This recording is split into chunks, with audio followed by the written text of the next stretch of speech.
Again, I dare you. I double dare you, mother. Get busy living. You get busy dying. Open the pod bay doors, Hal. You're gonna need a bigger boat. And here we go. Welcome back to another episode of the Cinema Cult Podcast. I'm your host, Cody Maloof. With me, as always, my co-host, Dante Troina. And we've got a March Madness-style movie bracket for you guys today. Dante, take it away here. Tell us what we're working with. Well, yeah, happy March. I think this is one of our favorite times of the year. Even as moviegoers, I think everybody has to fill out a bracket for March Madness. It's just a tradition of the times at this point. So we kind of corresponded with ideas on what we could do for our March Madness bracket, and I think the first one that came to mind was just so far the best movie of the 2020s.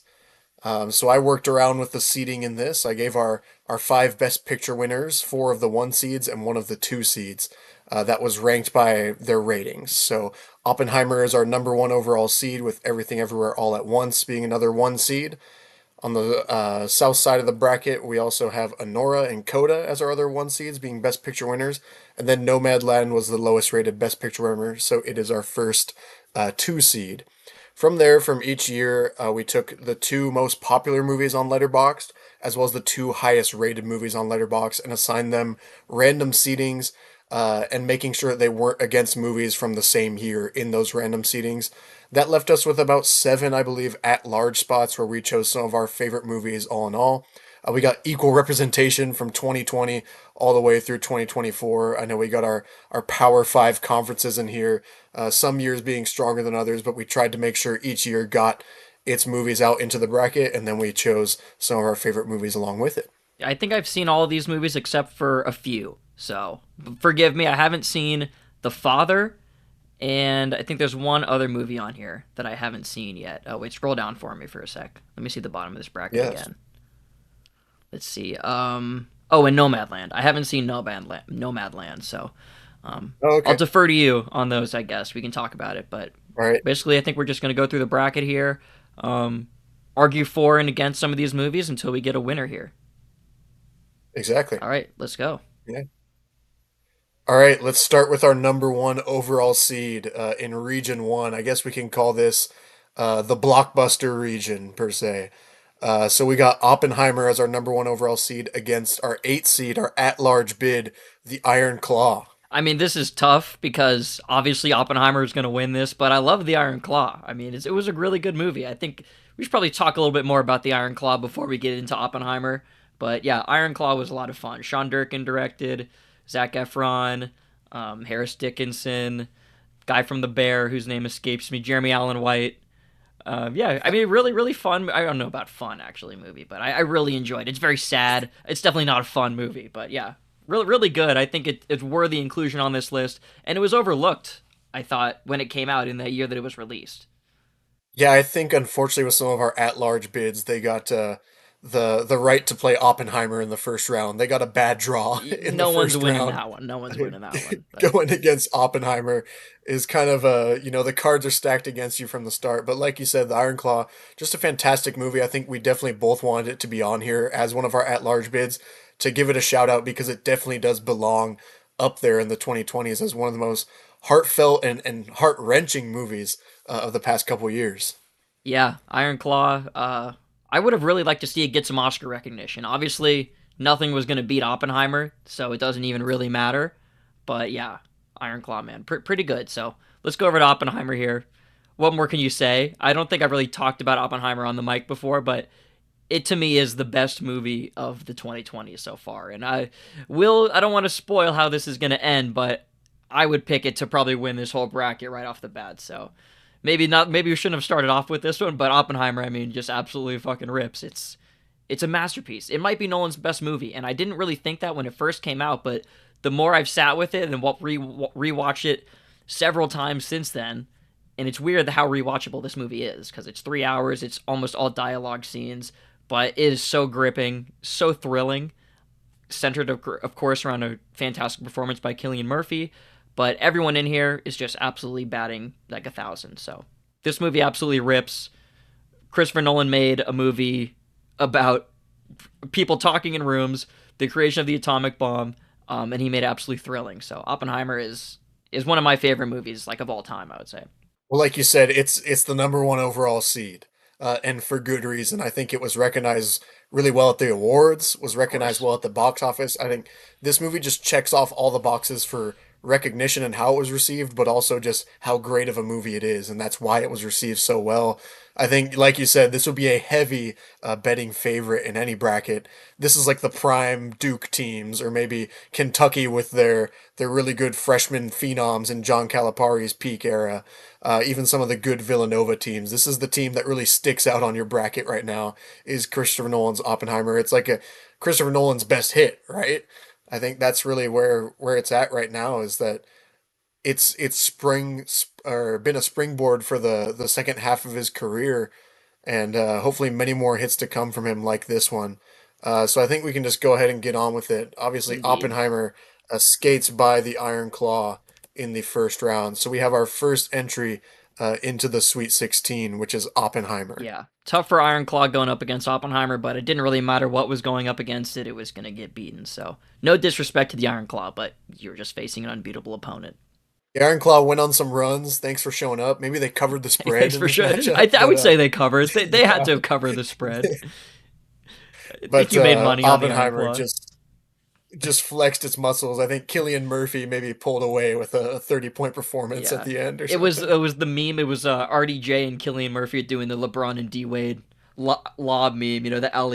Right. was, yeah. You can't beat it.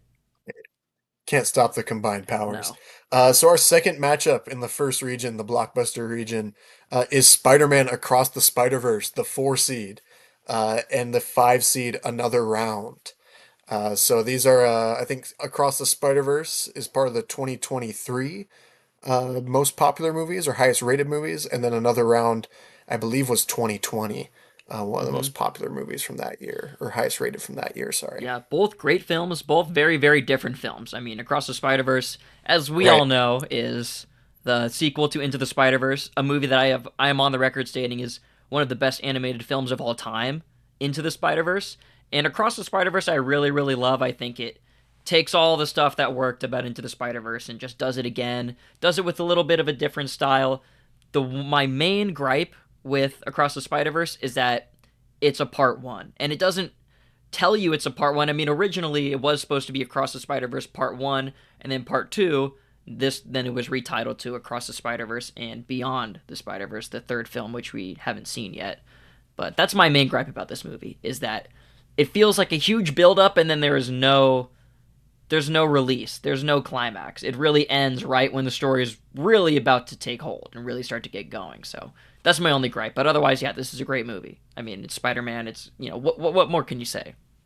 Well, I think you're very much correct. Like I personally like Across the Spider-Verse more than Into the Spider-Verse, but I can agree with you that it is very much contingent upon if this third movie ever Right. happens, how good this third movie is.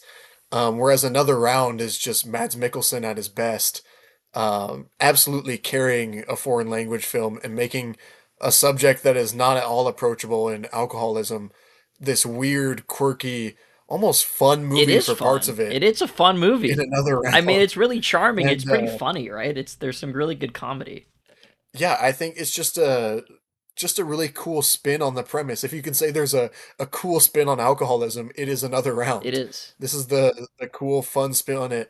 But again, like very contrasting styles in the matchup here. Across the Spider-Verse, a very flashy animated cartoon, and something that, or not cartoon, sorry, but you know exactly where Well, I'm coming it from. A is. very It is. flashy Yeah, you could call a it a very cartoon. flashy animated feature that hits all audiences, whereas Another Round is a foreign language film. Maybe they got some transfer students in there, like a 7 foot Jokic or something running Yeah, point there's guard. all the Europeans. Some weird European switch up. Yeah, but both very much deserve their spot on this bracket. I think 2020 is one of our weaker years just because of how movies were released that year. But I'm glad Another Round found its way onto this bracket because I think it very much belongs amongst these other movies. And I just love, again, Mads Mikkelsen's performance is freaking awesome in this movie. Yeah, I want to make the case for Another Round here. It's a Danish movie released in 2020. The premise is these guys are all teachers at a local school, and one of them hears a rumor that if your blood alcohol content is what at like a point 0.5, you keep a steady Point point 0.5 five. blood alcohol content consists like throughout the day, like your life will be greatly improved. You'll be more confident, you'll be more outgoing, friendly, energetic, that sort of thing. So they put it to the test. Ultimately, things don't quite go as they plan. Things kind of get out of hand at a certain point. But man, this is just a fun movie, really unique. And I love that it's kind of a movie that flies under the radar. I'm not sure if everyone watching this has seen this film, but it's definitely worth checking out. It was pretty popular when it was released, but I think amongst a certain group of movie fans, maybe it didn't like break out into like a wider popularity. Obviously, not nearly as popular as Across the Spider Verse. Well, I think you said it perfectly. Like, Another Round is weirdly approachable for the subject matter Mm-hmm. and for being a foreign language film. I think it's a very approachable movie.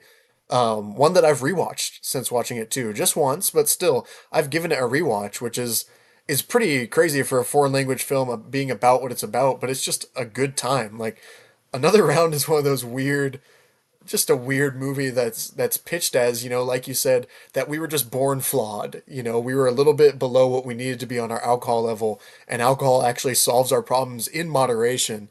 And obviously, Another Round, hence the title, goes Yeah, above that moderation. yeah. I don't. What do Um, we think what's your here? vote here, Cody? I'm gonna Oh, say okay.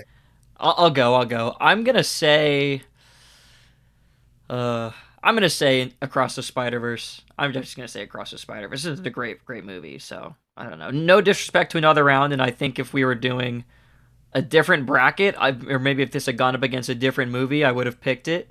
But I just don't think you can deny Across the Spider Verse, even though it's a sequel. It still is such an incredibly made movie. I mean, just the craft of these Spider Verse movies is insane. And so I think you have to give it to it just for that. Even though I will say again, my big problem with this movie is it's a part one and it ends on the absolute like biggest cliffhanger that I've seen in a while. But yeah, Another Round though. I mean, love the movie, love it a lot. But yeah, I'm going Spider Verse. What do you say? Yeah, I'm right there with you. I think our biggest flaw with Across the Spider-Verse is that we want more of it, Yes, actually. yes, Maybe not so much that's a part one, but just that we want the resolution because it is so friggin' good. And again, we just talked about how Another Round, a very worthy again selection into this bracket, but I'm right there with you. Across the Spider-Verse, I think, is moving in the next round for me, and setting up our first matchup in the Sweet 16 with Oppenheimer and Across the Spider-Verse. Let's go down to our 3 and our 6 seed in this region. Our 3 seed is Dune Part 2. So from 2024, Dune Part 2 was one of the most popular selections from Letterboxd in 2024. And then one of the most popular selections from 2023 on Letterboxd was Saltburn, our 6 seed. Cody, how are you feeling about this one?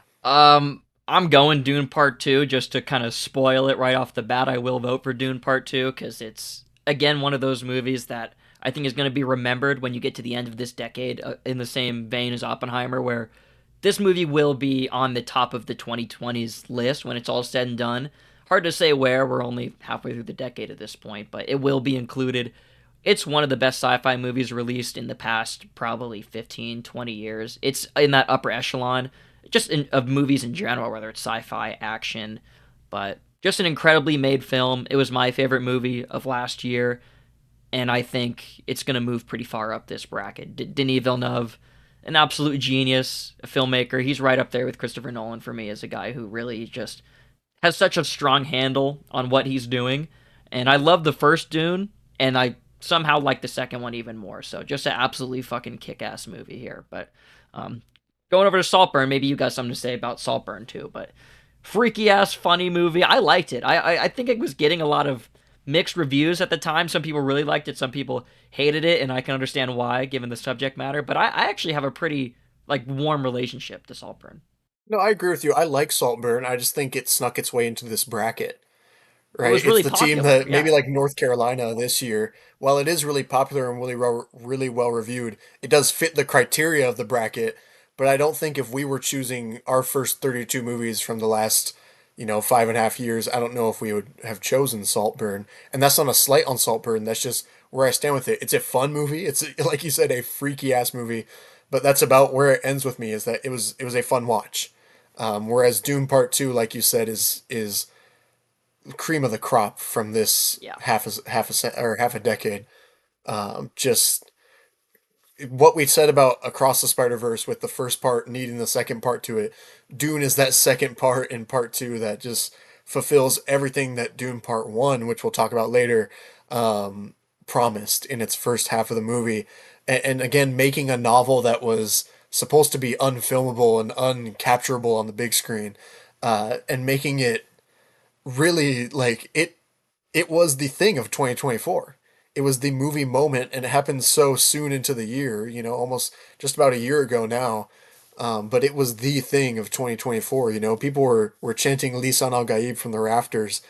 So I think again, I'm with you. I think Doom Part Two, Saltburn just caught a juggernaut here as a three seed. I Yeah. think Doom Part Two went on a momentous run through 2024, maybe won its conference tournament to get into this bracket, and has a lot of momentum coming in You here. know, I will say it is interesting that these two movies went up against each other because I think they both had like a similar cultural impact, like as online specifically. But I think a lot of people really Yeah, these were two really really popular movies, and you saw references to these movies for months and months after they came out online or even in person talking to people. I think pretty much everyone that you would talk to that has any interest in movies saw both of these films, and I was hearing Murder on the Dance Floor for months and months and months after Saltburn came out, in the same way that I was hearing Lisan Al Gaib and all these other references to Dune. yeah, I agree with you.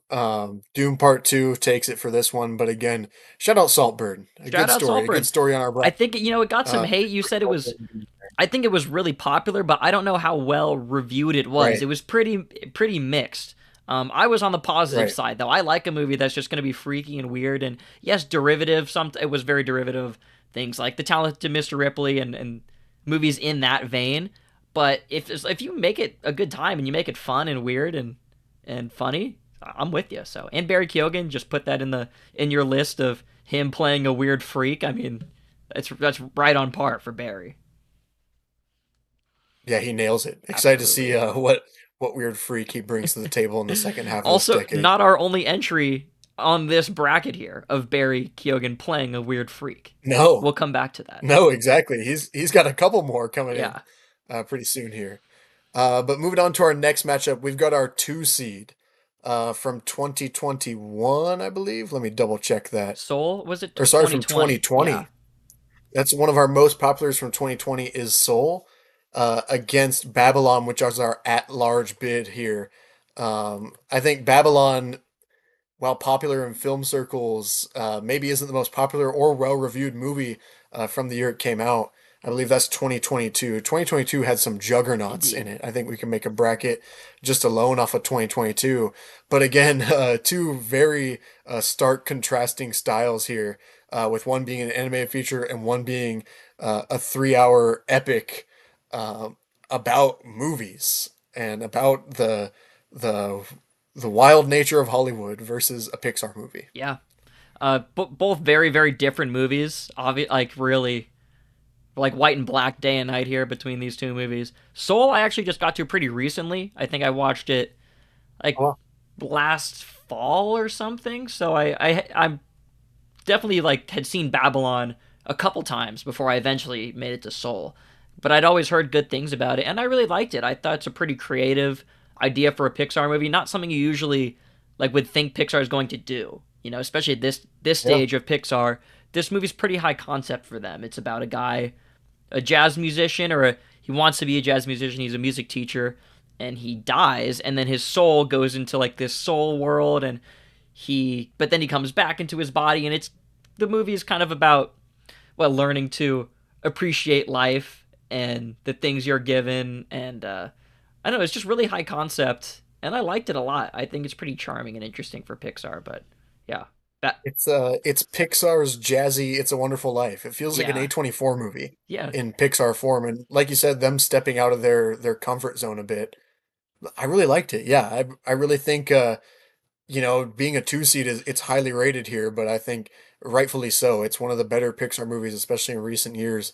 I love the Reznor and Ross score. I think yep, Jamie Foxx does a really good voice acting in this, and I also think the animation, as always with Pixar, is crisp, and them, like you said, exploring high concept is something cool to see and something really unique that gives this movie just an extra oomph behind it. Yeah, I've been a little up and down recently on like late stage Pixar, over them maybe over the past 10 years or so. But Soul is a really good I don't know inclusion in the late stage of Pixar and in their films. It stands out. But Babylon, on the other hand, I mean, if you haven't seen this movie, what the fuck are you doing? You need to watch this movie immediately. If you like movies, Babylon is probably one of the top movies on this entire bracket that you need to see if you haven't. Like you said, this is a 3 hour love letter to cinema. I don't, that's like such a kind of a contrived, overused term, I guess, at this point, but it totally fits with Babylon because that's what the movie is about. It takes place in the 20s, and it's about like the golden age of Hollywood,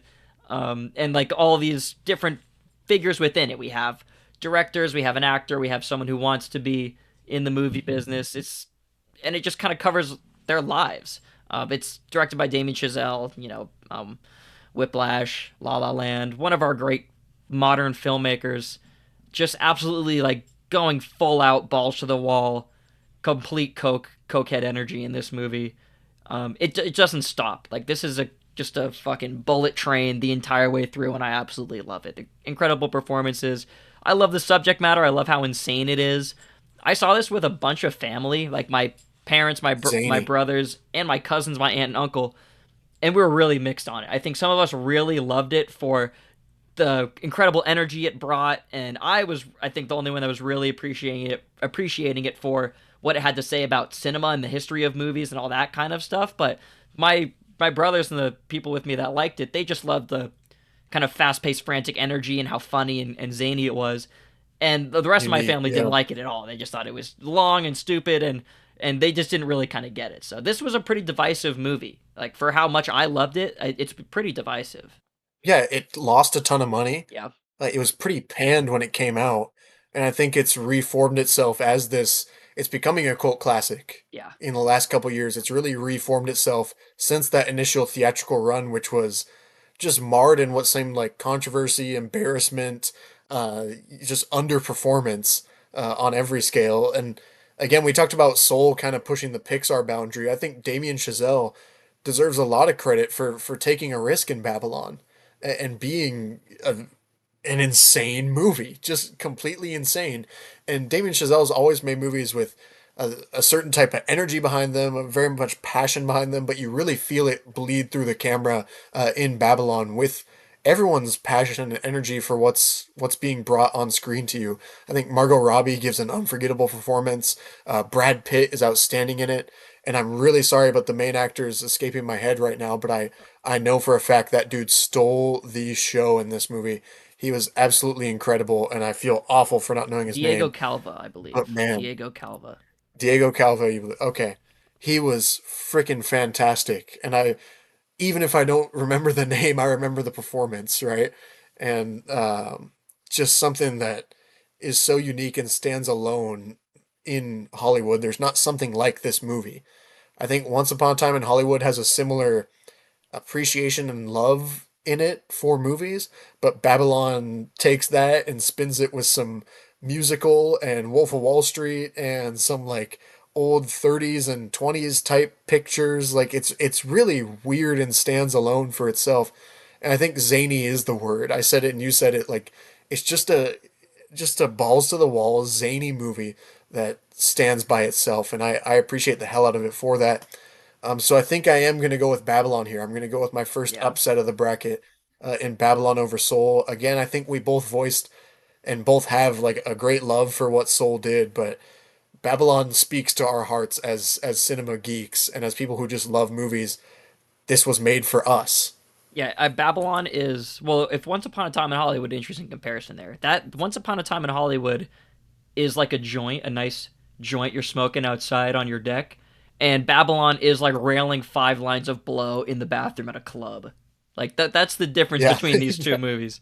But yeah, definitely going Babylon here. But sorry to Soul. Kind of crazy that Babylon was the 7 seed, but that's how the criteria of the bracket worked. So easy upset for me there, I would say. Soul was our St. John's. They had a good season. They had a good run. But in the second round, or in the first round, sorry, they just got matched with more talent. Hmm. There's more talent, more raw athleticism out of Babylon in their performance, where Soul was kind of a system that Babylon could crack uh, in early in this bracket. All right, Region 2, moving down here. We got our Best Picture winner from 2020, or from 2021, sorry, and that is Coda, Children of Deaf Adults, versus our at-large bid, the 8 seed, The Green Knight. Cody, what are we thinking here? Coda kind of came out of nowhere for me that Oscar season. I hadn't really heard about it until the lead up to the Oscars that year when it started to gain a lot of momentum. I liked it. It's a fun, sweet movie. I think it's very heartwarming, very crowd pleasing. It was, in hindsight, it was pretty easy to understand why it won Best Picture in 2021 because it was one of those like feel good movies that can kind of everyone wants to wrap their arms around. And so yeah, really fun. I haven't revisited it since I saw it, and I haven't really seen it referenced that much either. I don't think since its initial release. I don't think it's kind of stuck around, I guess. So maybe that will hurt a little bit in this bracket, but I still really like it. I agree with you. I do like the movie. It just hasn't really made its mark beyond being the Best Picture winner from that year. I totally get why it was selected in 2021. Like you said, I think it was very much a movie that we needed to win that year.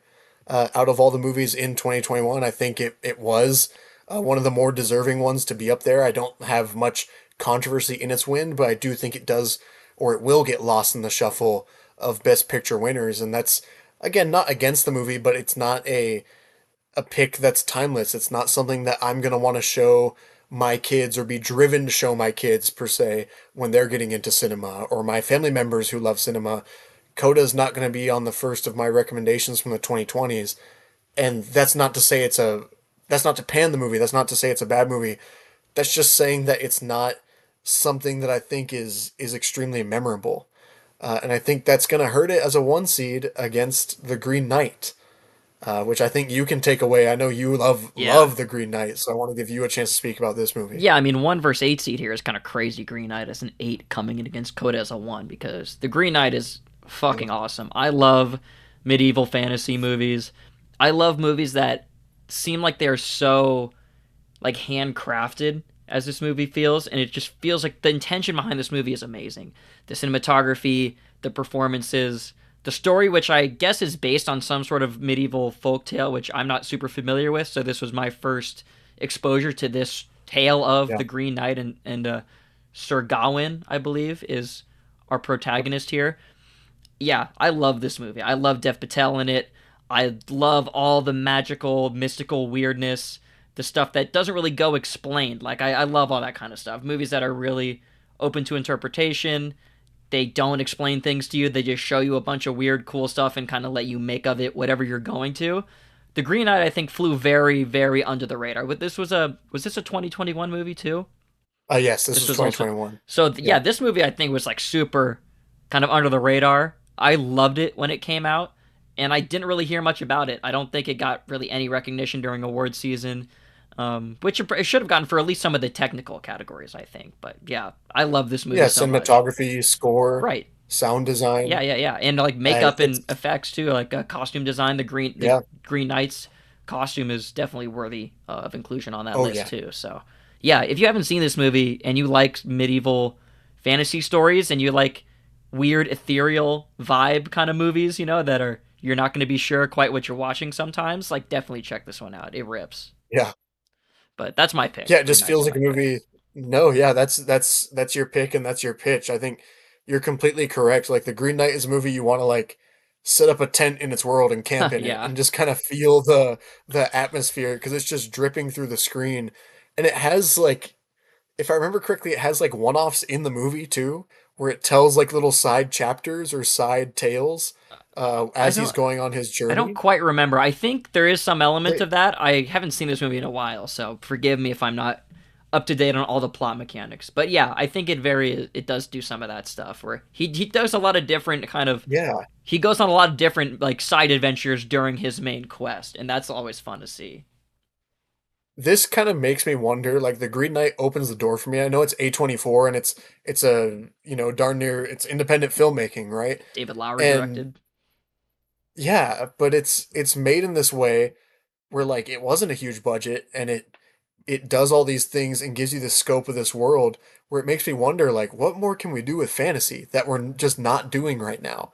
And I think The Green Knight just, hopefully, I don't think it landed the impact that it needed to, and that's not anything on the film because I think we both think it's marvelous, but I really hope that it had opened the door for more fantasy pictures like this one because it is so unique and it is pushing it to a new place. Maybe not a new height, but definitely a new place in fantasy.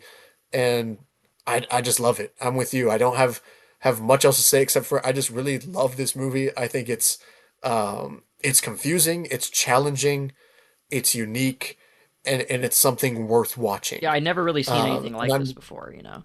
I think it's very right. unique. And I even the first time I watched it, I knew I liked it, but I didn't know why. Right? It's one of those movies that doesn't really um have anything that jumps off the screen to you because it's about getting you into there almost where it doesn't have like a performance. The performances are great, but it doesn't have something where you can go home and say like this performance was immaculate, you have to see it, like this actor is doing the best work of their life, and maybe they are in the movie, but that's not what you take away from it.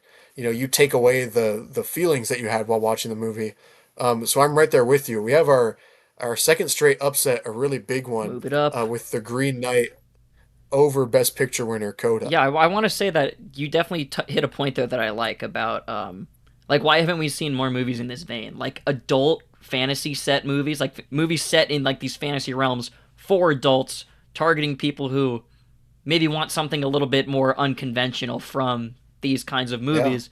Yeah, weird that we haven't gotten anything like this. Would be cool to see David Lowery do some more movies in this vein with kind of these um, Arthurian kind of legends or things that take place during that sort of medieval time. Also, another entry in the Barry Keoghan playing a weird freak universe here. This is number that's two, right. and Yeah, and also not the last one. we're sweeping up. Barry Kagan's having a good tournament here. And I think he's moved on now, 1 out of 2. So let's keep track of that throughout the tournament, how far Yeah, he can get. This is his first time moving on I see another in one. his little I see side another one role coming here. up. There are more. So next, this is where some personal bias might come into play on my side.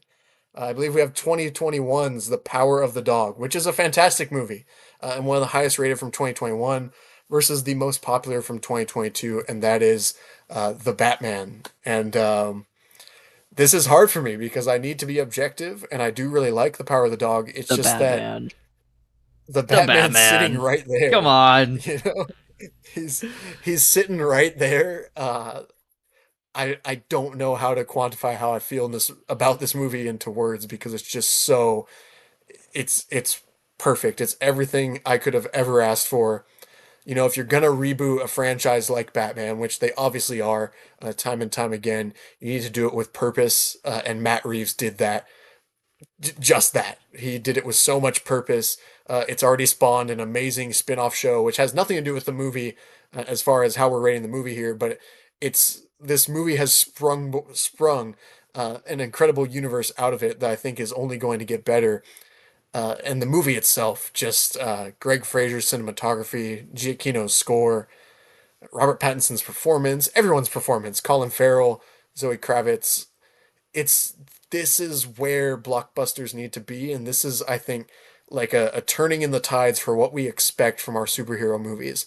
Like The Dark Knight was in 2008 and Iron Man was in 2008, like Avengers was in 2012, and maybe Infinity War was in 2018. I think the Batman in 2022 was something that just swung how we view superhero movies and where we want them to be and how they can be movies. I think that's something that's so lost in the roller Indeed. coaster ride and the comments about superhero movies.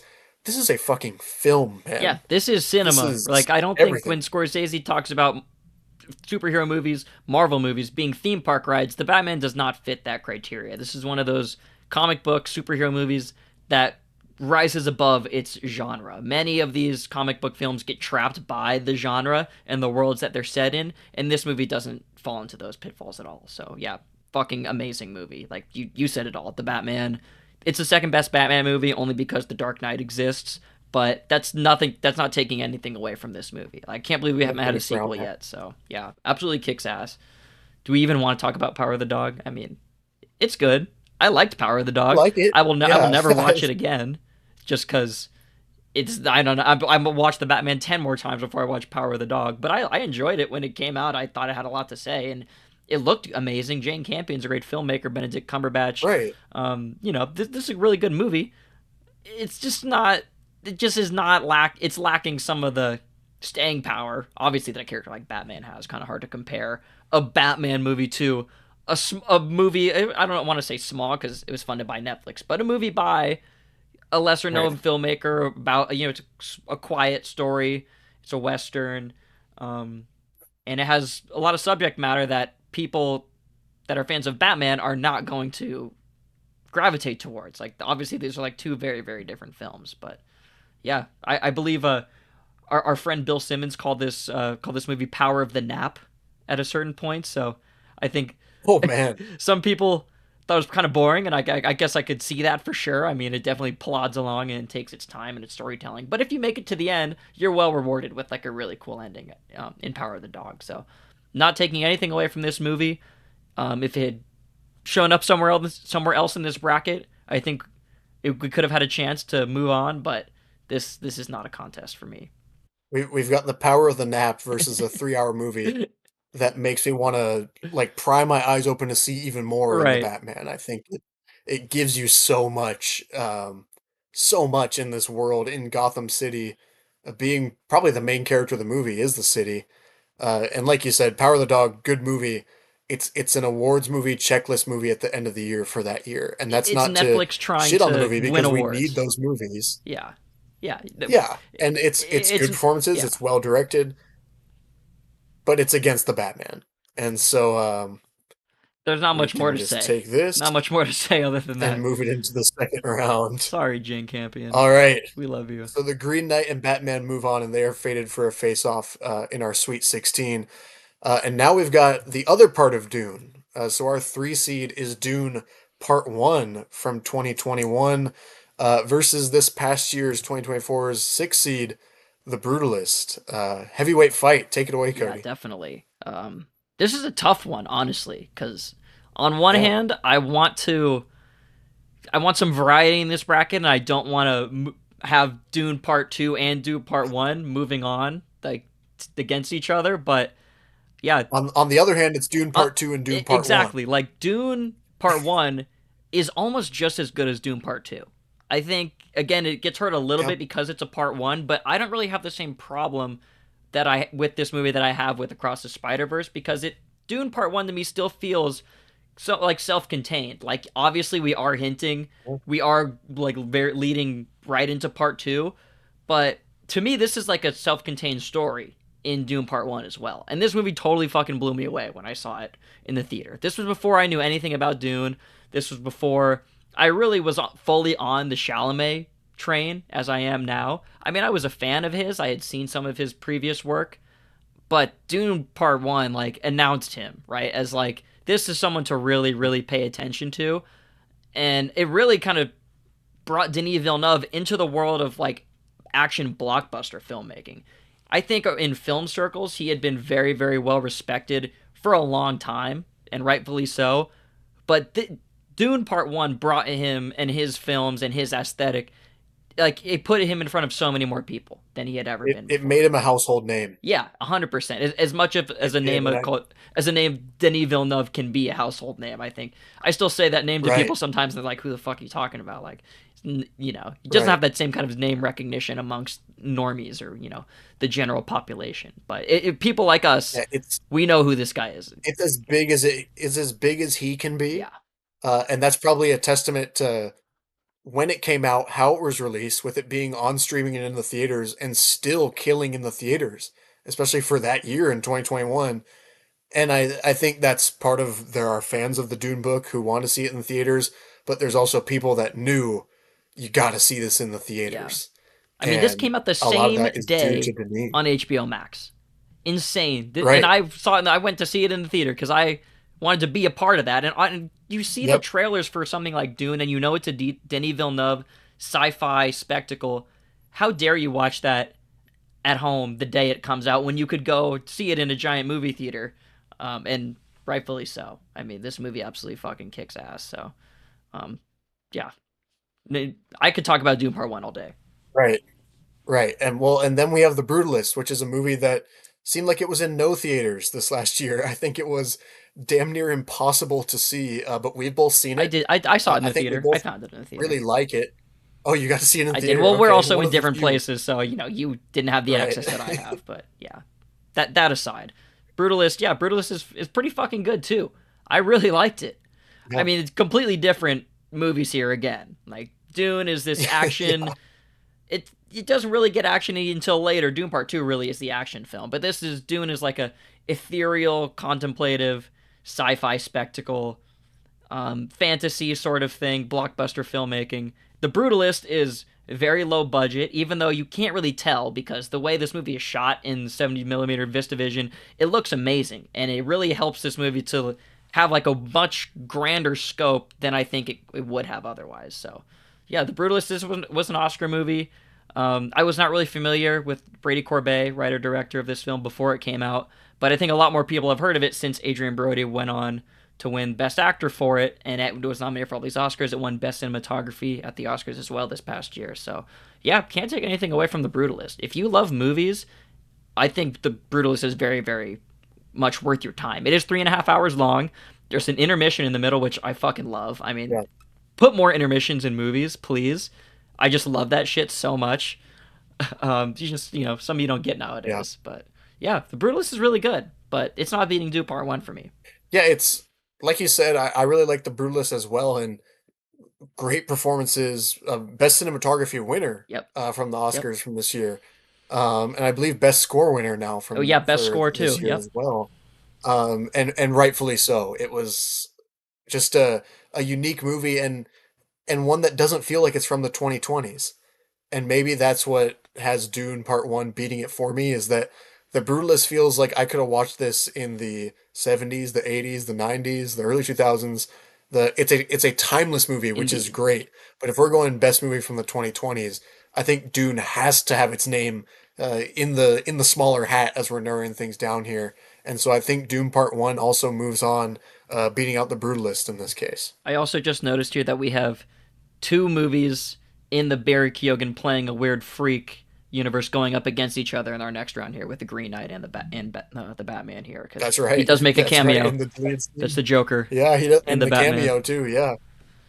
Good lord. Anyways, moving Barry on. Moving Keoghan on. dominating our bracket. Um, he would have been a great addition to our number two seed Barbie. I think we could have Oh used a yeah, little I freak would have liked weirdo in that. that movie too. And probably would have been a good addition into Nope as well. Yeah, So our two seed Barbie is one of the most popular movies from 2023. I think everyone knows that at this point. And then we have an at-large selection, which could not miss our bracket, and that is Nope. Um, just a strong matchup here. I think this is you can take this one away. I think yeah. I actually. mean, I don't want to spoil my thoughts on this too much. I mean, I guess it doesn't really matter, but I really, really like Barbie a lot. I mean, I thought it was really fucking funny and really smart and just as good as a movie about Barbie could ever be. Like Greta Gerwig Yeah, is amazing. She is like one of our top directors right now. Her and her husband, I think, partner, whatever you want to say, Noah Baumbach wrote the script. Who Noah Baumbach also, if you know movies, you know Noah Baumbach. You know that he is someone who makes great shit, consistently makes great stuff. So Barbie was really, really funny. I mean, that was probably my favorite part about Barbie was the comedy, and it was the most popular movie of its year. I think it maybe was a little bit more popular than Oppenheimer as far as people that like as far as how many people saw it. And I think Barbie did it make a little bit more money than Oppenheimer too. I think maybe just eased like barely passed at the I'm box not office. entirely sure. I But can't I agree with remember. you though. Like she made Barbie for everybody. Yeah, Like everybody saw Barbie, and in not just in the fact it was a meme, right? Barbenheimer, and Barbie was a inherently going to be a movie that was looked at with a weird lens, but people went and saw it. You know, it wasn't just an internet sweepstakes. It wasn't like no, Morbius where people everybody went in the and country in the tweeted about it. world Like saw Barbie. people actually went and saw Barbie, and I think the vast majority of people really enjoyed Yeah, Barbie too, and that's why it's a two seed here, and that's why it's on this bracket is because you can't talk about the 2020s right now without mentioning Barbie. As funny as Right. that sounds, you can't talk about this half decade of movies without mentioning Barbie. Yeah, Ryan Gosling. I Um, mean, that's one of my favorite performances of this decade is Ryan Gosling as Ken, and he's just so yeah, fucking funny. He's so hilarious, and the writing too, it like fits him perfectly. Everything he gets to say is so funny and so smart and so quick witted. Maybe not the character himself isn't quick witted, but the things he's saying, they're funny to us because we like are reading them on a different level than Ken is. But yeah, don't want to take anything away from Barbie, but my cinephile brain is wants to pick no because this is again a movie for like true freaks that just fucking love movies. Like Jordan Peele is the guy right now. yeah, I'm with you. I mean, Barbie again, it's an essential for the 2020s, but so is Nope. Yeah, And I think Nope might not be on the obviously I don't think almost any movie is on the same scale as this list as Barbie's impact, weirdly enough. But Nope is Nope. It is a again something that challenges the audience, something that stays with you for days. I think I liked this movie more 5 days after seeing it than I did out of the theater, and I really liked it out of the theater, but it has this weird staying power in your brain. It just invades your brain with its themes, the images that it presents to you on screen. This is everything, we joke about like the this is cinema, but this is. this is everything that you want from a movie. And it's going to be really freaking tough at some point in this bracket when this movie is going to move on. I think we've already established that in how we're talking about Yeah, it. Um, but it's going to be tough in this bracket, and that's why we're going to have tiebreakers because we're going to get movies like Nope up against some really freaking great movies like Dune Part 1 that just breaks our brains and it's like choosing our unborn children. Like, exactly. we freaking love these movies because Nope is so one of a kind. I'm gonna save a lot of my Nope uh, dissection maybe for some future rounds, but I think we're both on the same page here in that Nope is just a damn good movie, something that stays with you. We got to see this one together, and we both just were blown away by it.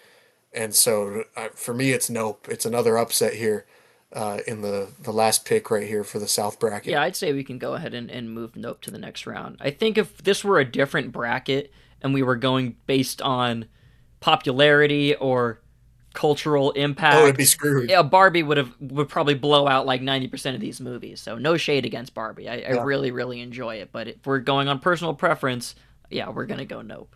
I completely agree with you. I think Barbie did not go quietly here. No, Maybe it was still the darling of the there's like a tournament. It double had its OT, fight tooth and nail. Nope might have hit a buzzer right. beater. It had its viral moments. It had the things that you'll see in future years when March Madness comes up Right. again. But Nope really did separate itself right at the end in this one. All right, Region 4. Let's get right into it. We have the third region up top here, but let's just go right into the next region, which is headlined by our number one seed, Anora, as a Best Picture winner, and going down with another Best Picture winner as our two seed, which is Nomadland. So the one region with two Best Picture winners in it. And our first matchup is our number one seed, Anora, versus our number 8 seed, Tar. Uh, I think we're both passionate about these movies. I think we both like these movies, but I think we might end up on opposite sides here. Cody, what are you Well, thinking? I argued for Tar to be included on this bracket, if I remember correctly, Yeah, right? This was my yeah, selection, so I got a ride for it. I didn't know it was going to go up against Sonora, so that's a little tough for me too because I really love both of these movies. But Tar is one of those movies, man, where like the more times you watch it, the more times I watch it, the more times I appreciate it. Just for all the okay, little intricacies of the movie, Kate Blanchett is like a towering, towering force in this film. I think this is probably her best performance. Something that this will be in the first line of her obituary when it's all said and done. People will talk about Lydia Tarr, the person, the character who right. was so larger than life in this film that people thought that this was a biopic, but it wasn't. Yeah, it felt so real. Right. Yeah, Like if you yeah, can you're right. easily trick someone into watching this movie and saying, "Oh yeah, that's Lydia Tarr was a real person," right? But she's not. Completely fictional. Todd Field. Also, I just wanted to say that Todd Field, he needs to make more movies. We need more Todd Field movies in Yeah, our life, especially this version of Todd Field, because I didn't really know who Todd Field was until I watched this movie, and then I realized he's the guy from Eyes Wide Shut. He was the piano player from Eyes Wide Shut, who, looking back on this movie, obviously was hugely influenced by Stanley Kubrick, because Tar is I would say it's the closest thing to a Kubrick movie we might ever get again. The way it's Wow. so cold and contemplative, and the cinematography, the scale, and just the way this movie looks and feels, it just feels so Kubrick to me. And I think it's very obvious that Todd Yeah. Field studied at the feet of Stanley Kubrick for as long as he could, and he took away everything he could possibly take from him. So, yeah, Tar fucking rips, man. Like, absolutely kills. And I wish it had come out in a different year. I think it would have gotten a lot more attention during award season, because unfortunately this ran into some juggernauts when we went into Oscar season, and it kind of got the short end of the stick a little bit. But I love it. Yeah, 2022 was stacked, and you said it, and that's where like it felt awful picking or having four other movies from 2020 besides the Best Picture winner as automatic bids, and four other movies from 2022, which was, I think, just head and shoulders the best year for film, just because of in the 2020 so far, just because of how everything was backed up into that year, and we did just get release after release, and I think Tar and Anora both are movies that show us about characters that we probably wouldn't be interested in the real life, and take us into these characters that feel so authentic and so genuine, and they both feel. Tar, I think you're completely right, it feels like a like I should know who Lydia Tar Right, is, right. like I'm not well versed on my Uh music. huh.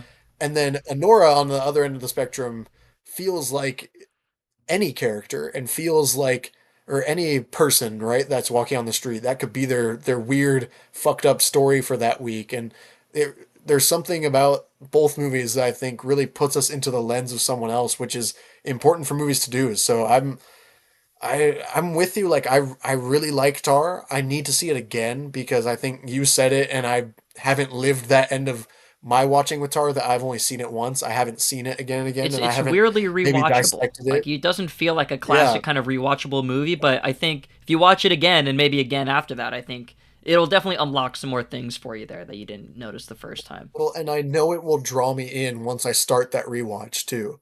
But it's like an intimidating rewatch that once you start, I'm sure it just takes you on the ride again.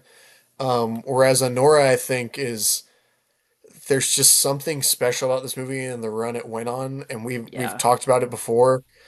But this is I really liked Tar, and this was another case where I felt bad for Tar being the at large bid, because I think Anora is every bit as good as advertised, and it truly is just a special one of a kind project from the ground up, not just movie but project. And knowing the background behind this movie really makes me have an extra care for what I'm seeing on screen. So I will go with Honora here. I think I don't want to dip into Tar because I know how much you like Tar, and I know how much better you describe it than I ever would.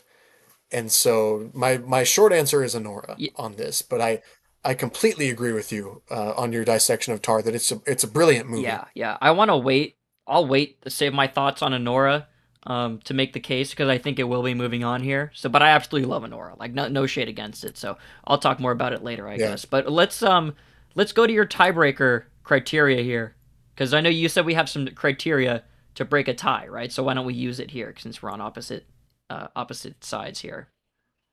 Oh, sure. Okay.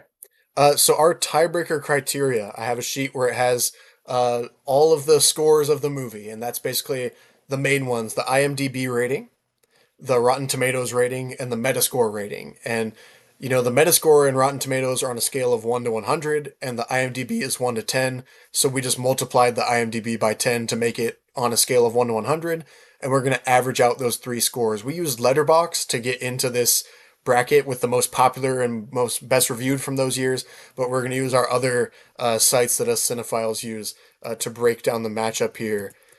So we have Honora, which has a 93 on Rotten Tomatoes, a 76 or 7.6 on IMDb, and a Metascore of 91. That puts it at an average of 86.67 is its average across those three sites. The score is 86.67. If we go down to Tar, it had a 91 on Rotten Tomatoes, a 74 or a 7.4 on IMDb, and a 93 on the Metascore, which actually puts it at an 86 without the decimal. Wow. So extremely close. Really, I really think we just close. yeah, I didn't look at that. I put down the tiebreaker things, but I haven't taken the averages yet, so I have no clue Wow, that's what the cool. averages are either. And that's about as close as it could So be, what would we do right? if In they were our tied? If there was a tie in the tiebreaker, then what do we do?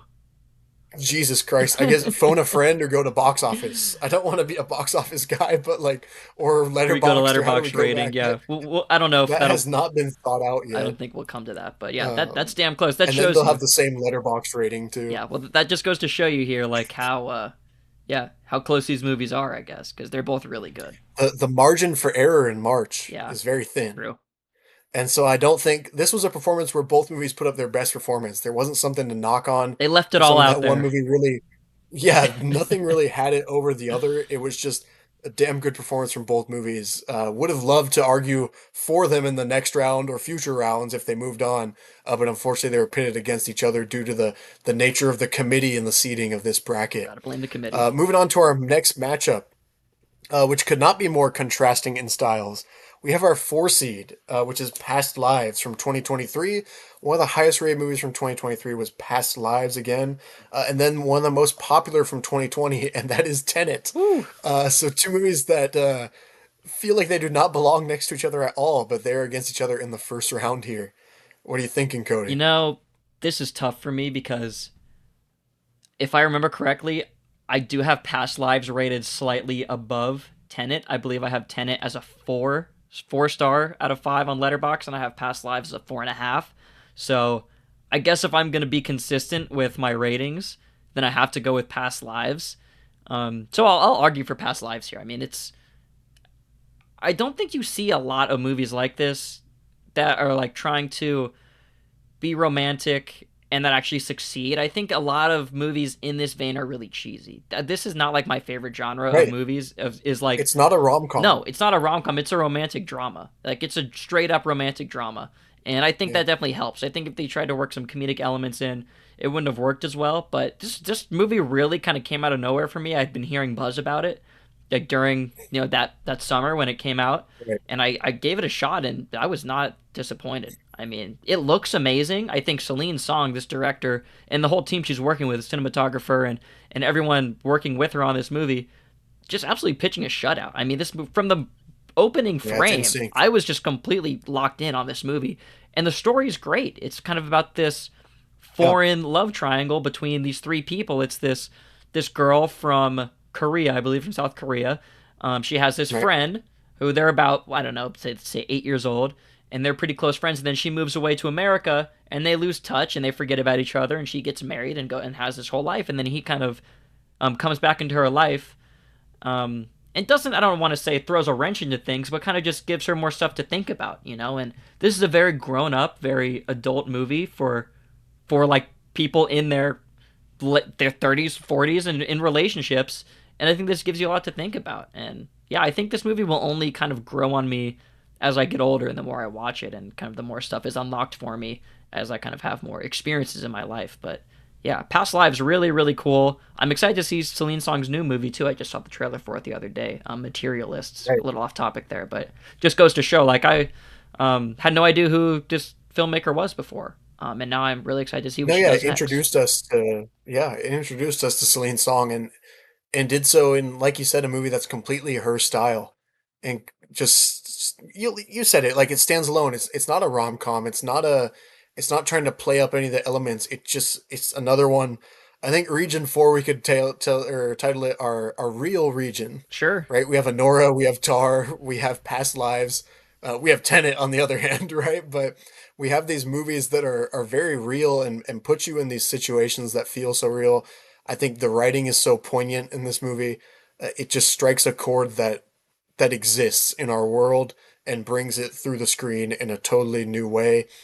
I watched this movie while on the plane to the Philippines to see my fiance, and that was just fucking hilarious to me that I was watching this movie that has no similarities to our relationship other than an American and a Asian woman, but just such a funny like it struck some of the chords that we have in our relationship, like having not huge miscommunications, but little background that we don't have in common, right? We grew up in two different places, and we that makes us only appreciate each other more, but it also puts us in that place where we do have things that we just don't understand about each other that we probably never will as much as we try, but we can still love each other for that. And this movie strikes that weird, awkward, fun, somber balance of what love is, and I think it's a really special movie. Like you said, we can get into Tenet, but my vote is also with Past Lives here, and I think that's totally against both of our type based on what you've seen us pick for the rest of this bracket. Whereas Tenet, I think, is the most Christopher Nolan movie. Like this is a an all out bonkers ride, and just an insane premise. And another one that I think took like you had to see it on the big screen. It was released in 2020 Hmm. and had to be seen on the big screen still. And the same way we spoke about Dune Part One, we can speak about Tenet, that it drove people to the big screen with a completely unique, not safe at all premise and some freaking memorable scenes that I think again it deserves to be on this bracket. And it might be kind of a weirdly sleeper choice for how loud the movie is and proud the movie is of what it is. Um, but kind of divisive, especially when it released. I think it's gained a following over the last couple of years. It's had time to sit on us and maybe either make us accept what we don't understand about the movie or make us understand what we didn't understand about the movie in the theater. But for me, it is Past Lives Don't out try of to these two. understand it, just feel it, right? Just feel Just it. feel it. Yeah. And yeah, Tenet, I felt it, baby. I remember seeing this in the theater Yeah. when nothing else was coming out in the movie theaters, when no one was going out to go see movies in the theaters. Nolan said, fuck it, I'm dropping 10. I don't give a shit, you know? And you're going to go see it. And I did not understand barely anything that was happening the first time. I mean, I think this movie kind of gets a little bit of a weird reputation for being really, like, really hard to understand. But that's the whole premise of this movie is don't try to understand it. Just let it happen. Just let it happen to you and you will have a great time. And I've seen this movie maybe 4 or 5 times. We both love Nolan. We are Nolan devotees. So this maybe gets a little bit of a bump in our ratings than it would get from, Joe Schmo who Yeah. has no idea who Nolan is watching this movie. So maybe we're a little bit too Nolan pilled because of that, and that kind of plays into our love of this movie. But this movie just kicks ass. I really, really love it. And if the rumors are true and Christopher Nolan is going to do the new James Bond, going to do a new James Bond film, this is going to be the blueprint. Like, this is what that movie Yeah. should and probably will feel like. So, yeah. And just props to Nolan for just saying, I don't give a shit if no one can understand this. I'm Christopher Nolan and I'm going to make this movie about weird time travel spies and crazy plot mechanics going in reverse and whatever Nuclear the hell. apocalypse. Yeah, love it, love it, love it, love it. This movie swings. Yeah. But Past Lives is moving on, I think. Yeah, Tenet swings its best swing. I think again, one thing I wanted to recommend or shout out in this short or in this long video was Ludwig Göransson's score in this Yep. movie. Uh, just absolutely fantastic and one that I'll remember forever, right? But Past Lives, like you said, moving on. We've got another blockbuster that swings as our three seed in this region, really turning back into blockbusters or action movies out of these real movies like Past Lives, Tar and Nora. We've got Top Gun Maverick as our three seed from 2022, being one of the highest rated actually and most popular movies from 2022. And then we got 2021's sixth seed in Spider-Man No Way Home. Both movies that were seen in the Oh theaters yeah, and seen by big events. seemingly everyone under our banner in America and our banner as cinephiles and nerds in Yeah, general. Um, Man, this is a tough matchup for me, actually. I mean, yeah. I freaking love both these movies. This would be like when I got to my bracket this year, I had Louisville and Creighton in the first round, and I just loved both those teams. And I was going to pick either one of them to go on a Cinderella run, and I had to pick one of them in my bracket this year. Um, Top Gun Maverick, what is there to say? Like, launched us into Kaczynski's career and what he's going to be doing from here on out with F1 going into this year. It was Tom Cruise's. How many swan songs has he had at this point? But this was another swan song from Tom Cruise, just taking everything like it's better than the first Top Oh, Gun, way and better. that might be bold or It's way whatever. But better. to me, it's better. Like, and it's not close. I And don't so I'm dislike glad the you're on the first Top same Gun, page. but yeah, this is fucking way better. and then we have a Spider-Man movie that like it's it's a jumbled somewhat of like a I don't want to say messy movie, but it has a lot. I It throws would. a lot at you This movie makes for no what it fucking is. sense. I'm just gonna say it. This is not And a hard decision but for it me. okay, but it has a like a heart to it that shows Spider-Man Oh, I and know. I have a really for soft. I have a big soft spot for this movie too. For No Way Home. right, I completely agree, and I've seen the screenshots on Twitter, and I've seen the bad scenes, and they play out weird in the home environment, but you can't tell me that 2021 wasn't just a memory Oh that I yeah. never want to erase from my mind because of what it was. And maybe I won't laugh at some of the jokes in my home theater here, but it's still gonna hit me at the end, and those final couple scenes are worth the messy thrill ride that is Spider-Man No Way Home because it does just hit a chord that Spider-Man hits, and I'm with you. Like I'm leaning Top Gun here, and I think Top Gun is like on our list of just movies that rip, right? But I can't. Spider-Man No Way Home, for as maybe confusing as it is to someone who loves films and loves comics and is just so split between the two in this case, I don't think it deserves a spot maybe for best movie of the 2020s, but it's one of the best moments and best theater experiences of the Oh yeah. 2020s without a doubt for me. Yeah. I mean, you can't take away that moment in the theater of kind of the open secret being that Andrew Garfield and Tobey Maguire were going to be in this movie, but we didn't know for a fact, right? We all knew, but we didn't really know for sure. So them coming on screen and that whole all the Spider-Man being together and whatnot, it gets you. I mean, it still does to this day. If you had made this bracket, if we had done this the day, the week, the month after Oh No Way yeah. Home came out, I might have had it winning the whole thing. But for me now, it's not getting out of the first round because the more times you watch this movie, the worse it gets. I'm just gonna say it. The more times I watch this movie, the more I don't like Yeah. it, and I still really enjoy watching this movie. But the plot makes no fucking sense in this movie at all. Like, just being straight up, it doesn't make any sense. There's so many nitpicks and things in the. I don't even want to get into it because I could be here all day talking about why is Doctor Strange Right. making a spell for the world for to forget Peter Spider-Man and these villains and whatever. Like, I don't want this to become just a rambling, you know, podcast about why I don't think this movie makes any sense. But um, still, I love Spider-Man. Spider-Man's easily my favorite superhero. Like, I fucking love Spider-Man. And when this movie came out in the theaters, it was like a five out of five. I had this movie ranked as the best movie of 2021 on my list when this, at the end of that year. Now I wouldn't Yeah. even put it maybe in the top five because I think it's the rose-colored glasses are off. The nostalgia glasses are very very powerful, Right.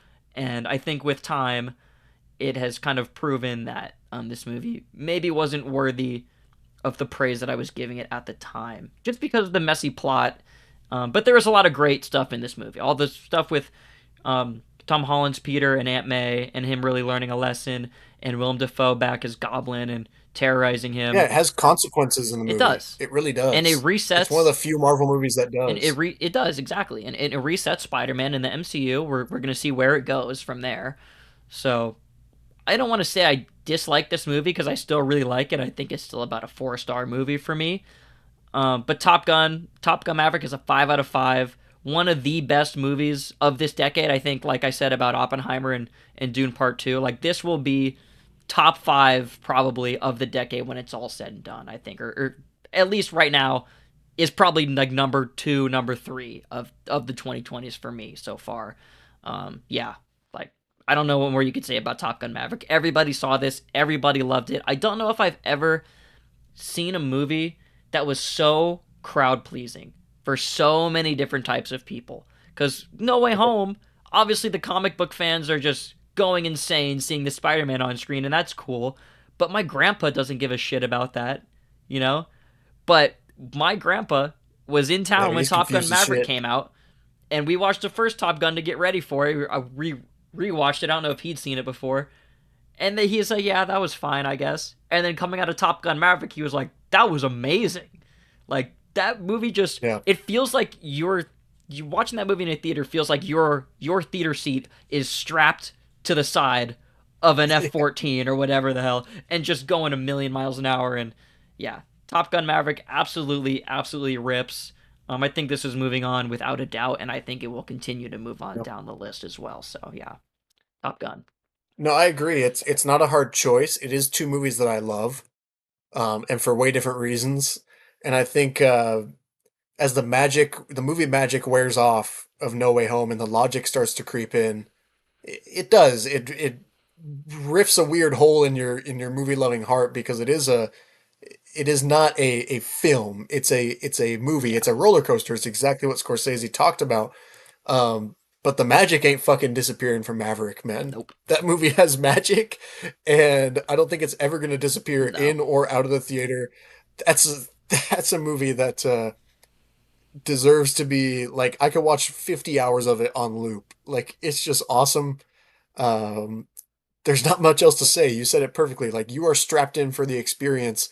You are a member of the team in this movie. Like you are fully bought in. Um, Tom Cruise. Top Gun Maverick. What else do you got to It's say? a movie where if you go to Best Buy to buy like a really good TV or a sound system or something, they're gonna play this movie on that for you to kind of get Right. a sense of what that shit can do, like of how high quality whatever you're buying is, because this is like a benchmark for that sort of stuff. And I can Yeah. confirm, I watched this in a friend's theater room in their house a month or two ago, and just absolutely kicks ass to this day. I mean, and this is the movie you put on, right? You Still. sit down in a movie theater room in your friend's house. What should we watch? Top Gun Maverick is like number one on the list. So yeah, what more can you say? They were playing this when I worked on cruise ships. They were playing this in the theater. This and like Mission Impossible 7. They were playing in the theater of the movie or of the cruise ship while people were out in port for the 200 guests that stay on board. They were just like, all right, Top Gun's running in the theater today. It was like Top Gun, Creed, Mission Because Impossible, no one's gonna complain about great Top Gun movies. Maverick for the fifth day in a row. Exactly. They're just gonna say, "Yep, okay, thank you." Exactly. They just knew like, okay, if I'm gonna stay on board, it's Top Gun Maverick, and fair enough because it should be. So moving on to the bottom end of this bracket, we have our two-seeded Best Picture winner. So our lowest rated Best Picture winner in Nomadland, Chloe Zhao's really coming out party with Nomadland, and then we have one of the most popular movies from 2022, which is The Menu. So again, two very contrasting movies. I think you said you haven't seen I have not Nomadland. seen I saw Nomadland. Nomadland. I saw Nomadland the year that it came out.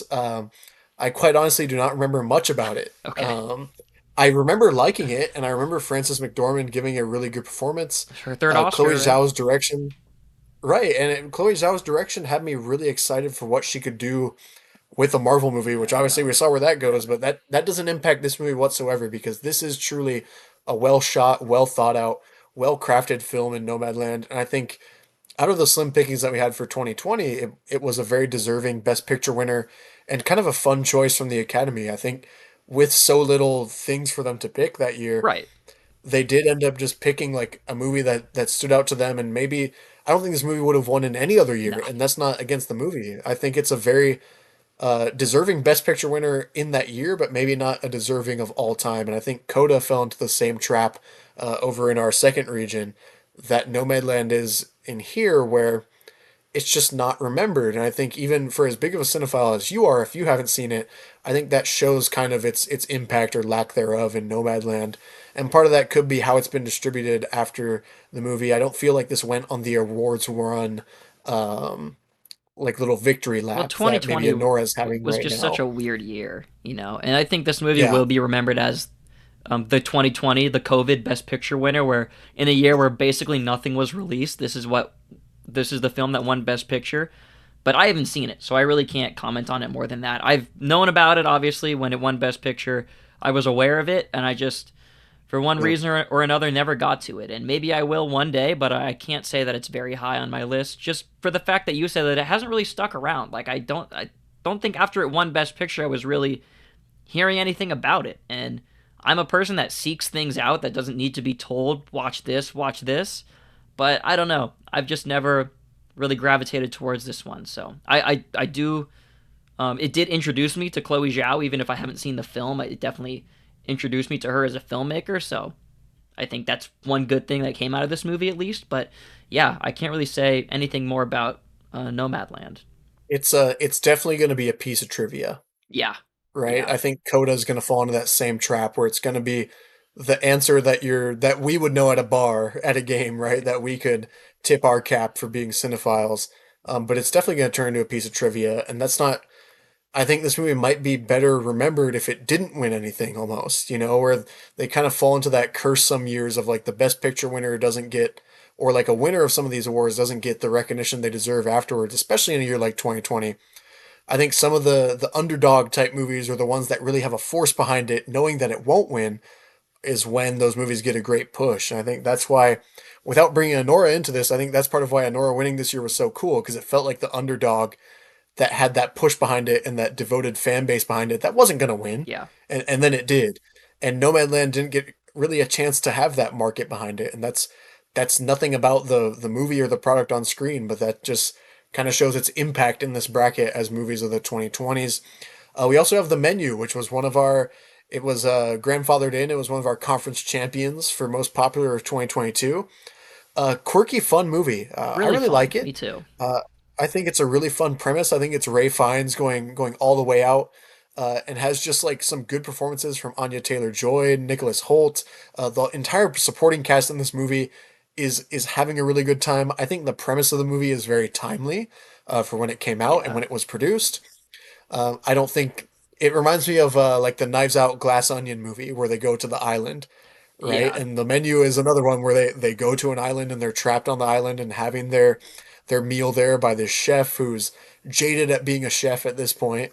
And just a quirky, fun movie that I will actually rewatch in future years. I haven't yet, but I know I will at some point. Like The Menu will come on, and I will, or I'll see it somewhere and be like, why not? And put on The Menu because it is just a good time. It's pretty easy to enjoy. There's fun little things that make you feel clever as an audience member without trying to twist your brain or talk down to you or talk like it's telling you something more than what you already need to know from the movie. It's very much in its own lane and operates as a very just fun, easy watch. Yeah, this is directed by one of our guys from Succession, Mark Mylod. So I think that's a lot of fun. I think I saw this movie before I ever saw Succession, so I didn't really know who he was at the time. But going back on it, obviously there's a lot more there. But this movie, like, it's interesting that you compare it to Glass Onion or something like a Knives Out movie because Knives Out, those movies are very straightforward, right? As far as they are just simply murder mystery movies, and this movie is on one hand about a guy who goes, these people go to an island, they're kind of held hostage by this crazy chef, but this is really a movie about art and people's relationships to art. Artists, critics, consumers, all the different kinds of people who think they know things about art, who fancy themselves to be connoisseurs but really have no fucking clue what they're talking about. Like, that's really what this movie is about, and I think it's really cool that there's a lot of meat on this bone for different viewers. You can watch it as a straight up kind of weird thriller horror chef movie. You can watch it as a commentary on the movie itself and on the industry that it's in. You can actually watch it as a commentary about like being a chef, right, and food and the different things that revolve around that sort of industry. So there's a lot here. Ray Fiennes, he's one of my guys. I will watch anything with Ray Fiennes in it. I absolutely love him, and he's amazing in this movie. He's so funny and dry and quick-witted and mean, and he just owns the screen. And Nicholas Hoult, like you said, everyone that you mentioned is great in this movie. But this really was kind of a sleeper for me that came out of nowhere in, what was it, 2022 when it was released. I think it's surprising how popular this movie is. If you go to Letterboxd and you go to 2022, Yeah. this movie is like top 10 most popular movies of that year, I think. For kind of a weird It's one-off. like top 3 or 4. Top three, Yeah. right. This movie is really popular Yeah, for something yeah. that is not connected to any franchise or it's not a big blockbuster or action movie or anything like that. It's just kind of one of those really cool, like, I don't want to say indie movies because I don't really think it fits that terminology, but it's very separate. It's its own thing. It's a unique, kind of story that stands alone, and it's really, really good. So yeah, The Menu is awesome. Easily moving on for me, also considering the fact I have not seen its opponent. So No, I agree with you. And like The Menu's moving on for me. It's really approachable, but has that depth to it where it can serve different audiences, like you said. I think in saying that it's similar to Glass Onion, I mean it's a product of its time, and I think it was appreciated so well in that year. And it's like we said, very popular on Letterboxd and very well watched over the years because I think it came out at the right time for a movie like this to come out at too. And so that's something that's so important is like when a movie's released, right? When It came out in 2017, it just hit at the right Right. time, right? It came out at the absolute perfect time. And I think The Menu has kind of a similar feel to that, where it just came out exactly as it needed to, when it needed to. And that's something that's really important for a movie's lifespan too, and how it's watched and how it's received. Whereas I think this movie might have been more of a niche movie and more of a find or a gem for people in future years.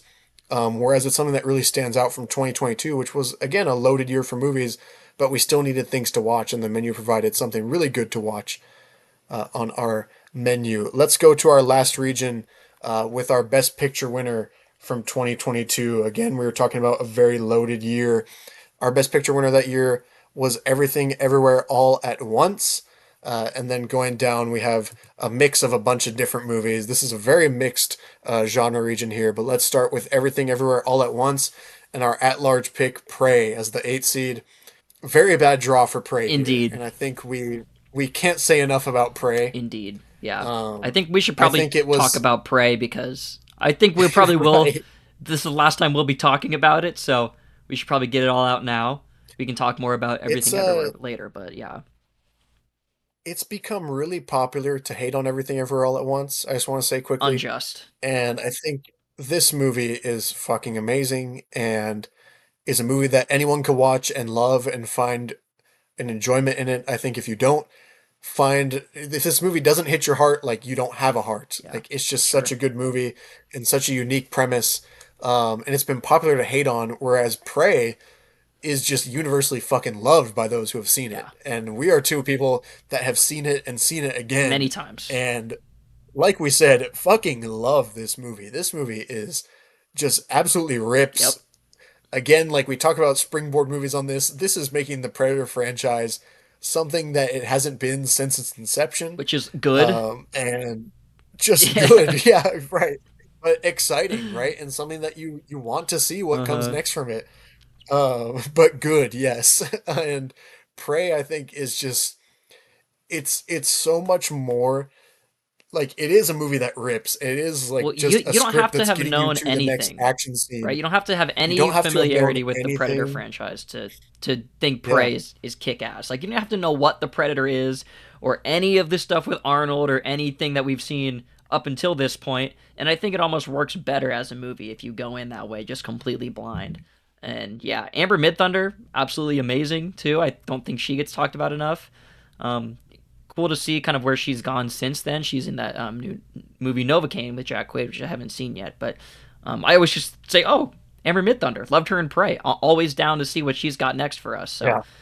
yeah, Prey is like really, it's kind of deep too. It kind of is. It's a Predator movie, but it's a movie about like the food chain and the circle of life, and there's always a bigger fish. It's like that scene where it's like it goes from what it's like a mouse eating a flower, and then the snake eating a mouse, and then something eating the snake, right? And then the predator, Yeah. and the predator comes in and kills it, and it's like that's the food chain. Like it's so simple, but like prey, right? It is about being a predator or being prey, and I think a way that hasn't really been touched on it all in the Predator universe, maybe besides a little bit in the first one, but I think this is by far the best Predator movie. And I think the first one's really good, Yeah. but this one's way better. Like I can't even lie. This one is way better in like pretty much every aspect.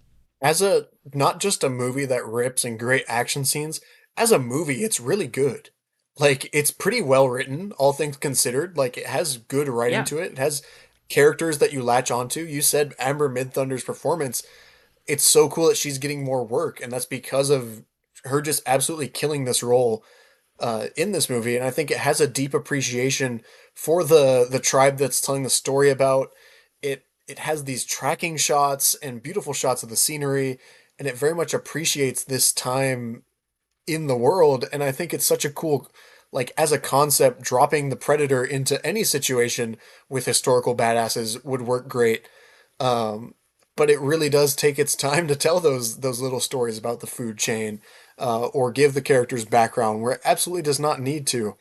but it does, and I think that's what kind of separates it and makes it rewatchable on another front to us because it's a technically brilliant movie too. It's not just, I think this is something that's really happened in droves in the 2020s with like the popularity of John Wick even skyrocketing after a lot of the collaborations John Wick has done in other worlds and just his movies coming along since 2014 where like the John Wick movies are made as good fucking movies and they stemmed movies like Prey where it's an action movie but it has a cinematic quality to it more than just having a couple good action scenes and they have real characters that they aren't characters that we remember like a ton about, but they're characters when you're watching the movie. They're not just a plot device that's there to get killed Right. off or there for their one shining moment. And it has real direction to it. And Trachtenberg's a really talented director who I think is going to get great work wherever he wants to go. If he wants to stay in the Predator franchise, by all means do because damn. And if you want to make other movies, he deserves to because he is a damn good director. And I think we can praise Prey all day. Unfortunately, it did get a terrible draw, but it is a darling of this tournament. It is something that we love to see there. It's something that we hand selected to be Yeah. here, and we just can't say enough Yeah, about. I can't say enough good things about Prey, but this is the last time we will be talking about it in this episode because Everything Everywhere All at Once is going to be moving on. So I think let's save our thoughts on Everything Everywhere for later in the bracket, and let's just move along here to the next round. All right, so in our next round, we have one of the highest rated movies of 2022, and then one of the highest rated movies of 2021, and that is our four seed, The Banshees of Inisherin, another Barry Kagan flick, and the five seed in Drive My Car. I'm just gonna go right off the rip. I really liked Drive My Car. Mm-hmm. I think it's a sweet movie. I think it's a bit too long, and I'm not the biggest fan of it. I liked it, but I'm not gonna ride or die for it on the stake here. It's not a team in this tournament that I'd want to bet on. I'm glad that it made its way up here. I think it is deserving to be up here, but it's not something that I'm going to personally vouch for. Whereas Banshees of Inisherin is one of those movies that I feel like I'd stand for any day because it just hits that chord with me and it's so lovable and has these characters that you really like and latch onto and this premise that's goofy and kind of dorky and klutzy but is behind this great script and really good direction and a unique setting and I think this movie is universally loved but still again doesn't get what it deserves. I think Banshees of Inisherin is just a beautiful movie and I can't say enough about it. I really like it, so I'm gonna ride for Banshees of Inisherin in this matchup. Yeah, this is a pretty easy one for me too. I think I probably would say the exact same thing that you said about both of these movies. That Drive My Car is good. I think it was the best international feature winner of that year at the Oscars, and rightfully so. A movie that has a lot of depth to it, and a movie that I think if you watch it again and again, you'll get more out of it.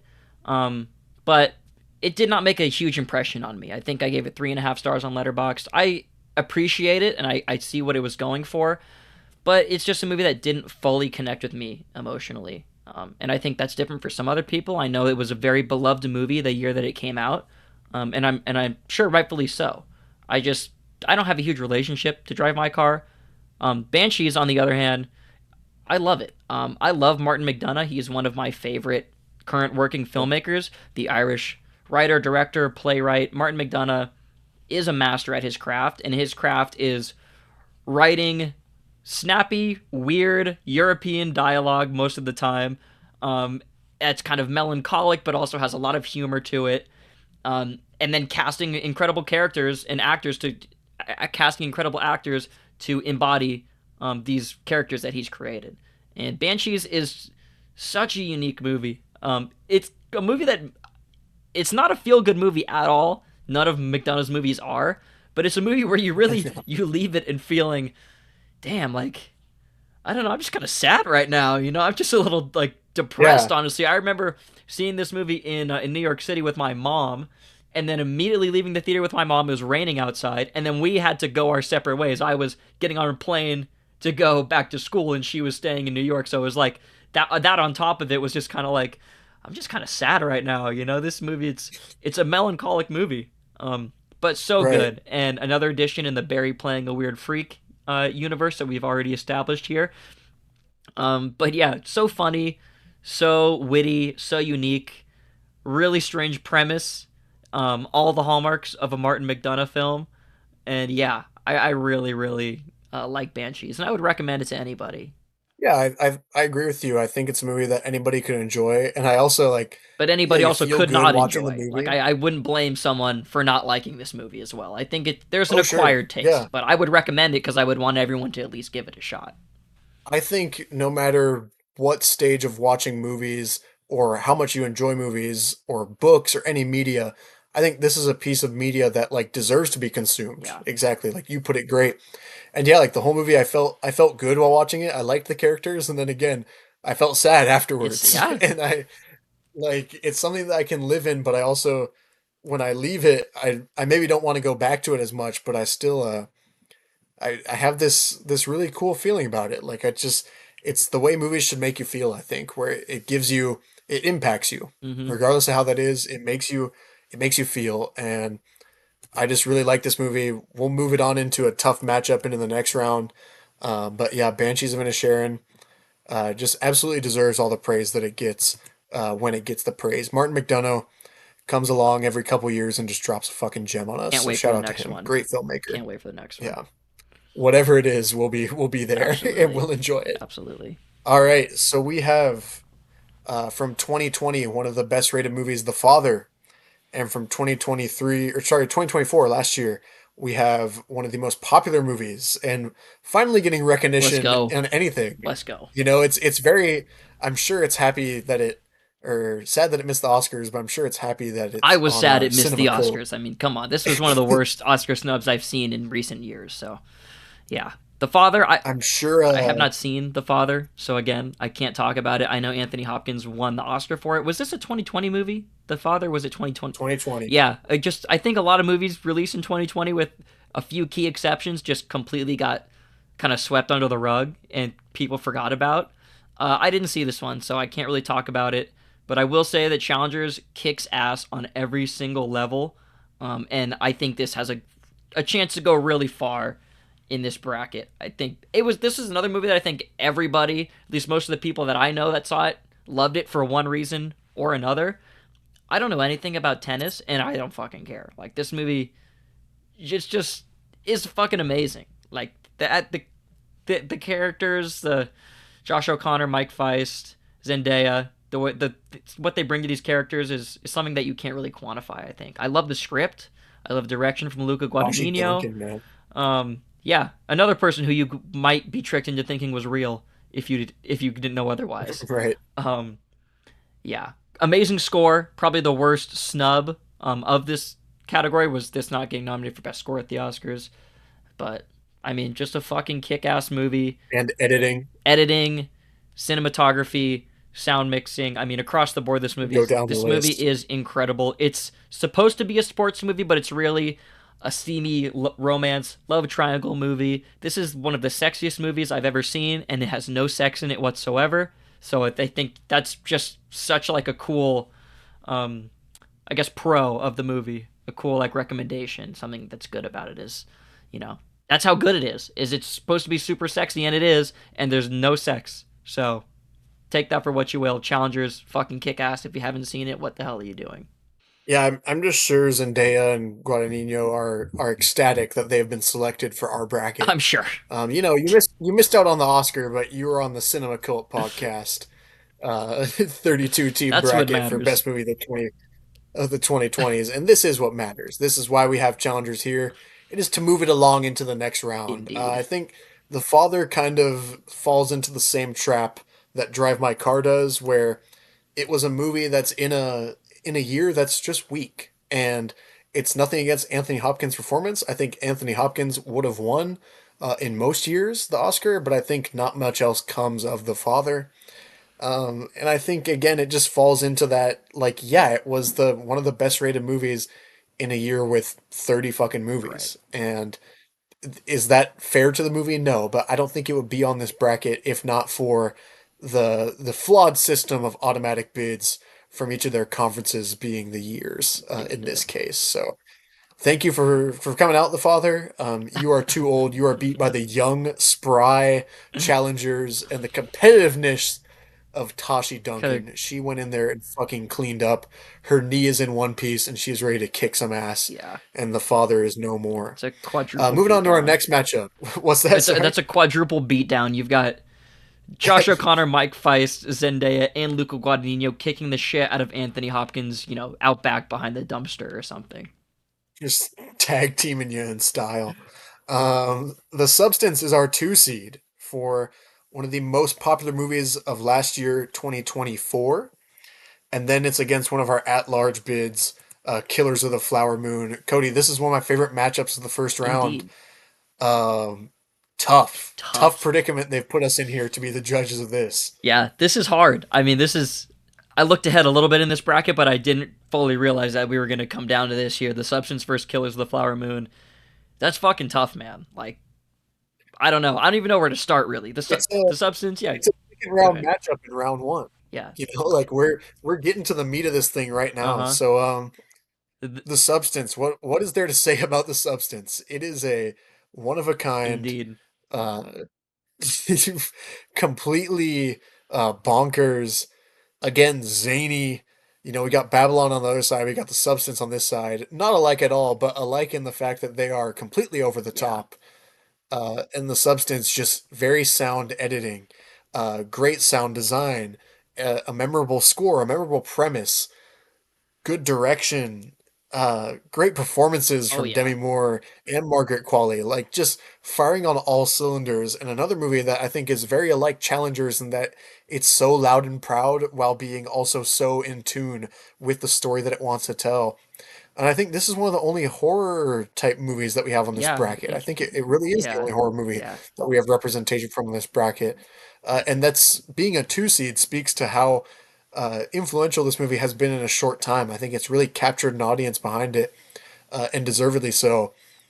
And Yeah. then we have the 7 seed, which is we talked about Tom Cruise having a lot of swan songs. Martin Scorsese Yeah, Scorsese, having this is like late stage Scorsese here. And I think it's just yeah. incredible to see him still firing on all cylinders. He's still so good at what he does. And this is why the whole 10 movies thing from Tarantino pisses me the fuck off when he talks about, Oh, after a certain age, a lot of these great directors, they just kind of lose and they start making whatever. Some people maybe do, but not fucking Martin Scorsese. Not the best of the best here. Francis Ford Coppola, maybe different story. We don't have to talk about that.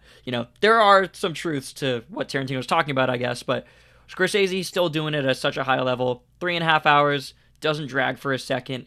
DiCaprio, De Niro, Lily Gladstone, just absolutely ripping on all levels. This is one of those movies where when that first teaser trailer dropped in like, I don't know, May or something, just with the natives dancing around like the oil and stuff, I was like, oh, I'm locked in on this 100%, oh yeah. and it did not let me down. Oh yeah. This is, if you love movies, if you love Scorsese, this is a cannot miss movie, and all love to the Substance, but Killers of the Flower Moon is, it's just special. It's just something that I think, looking back on Scorsese's career, you will remember him at this advanced age still making great movies, like very worthwhile. And it was kind of sad that this movie wasn't as widely seen as maybe it should have been.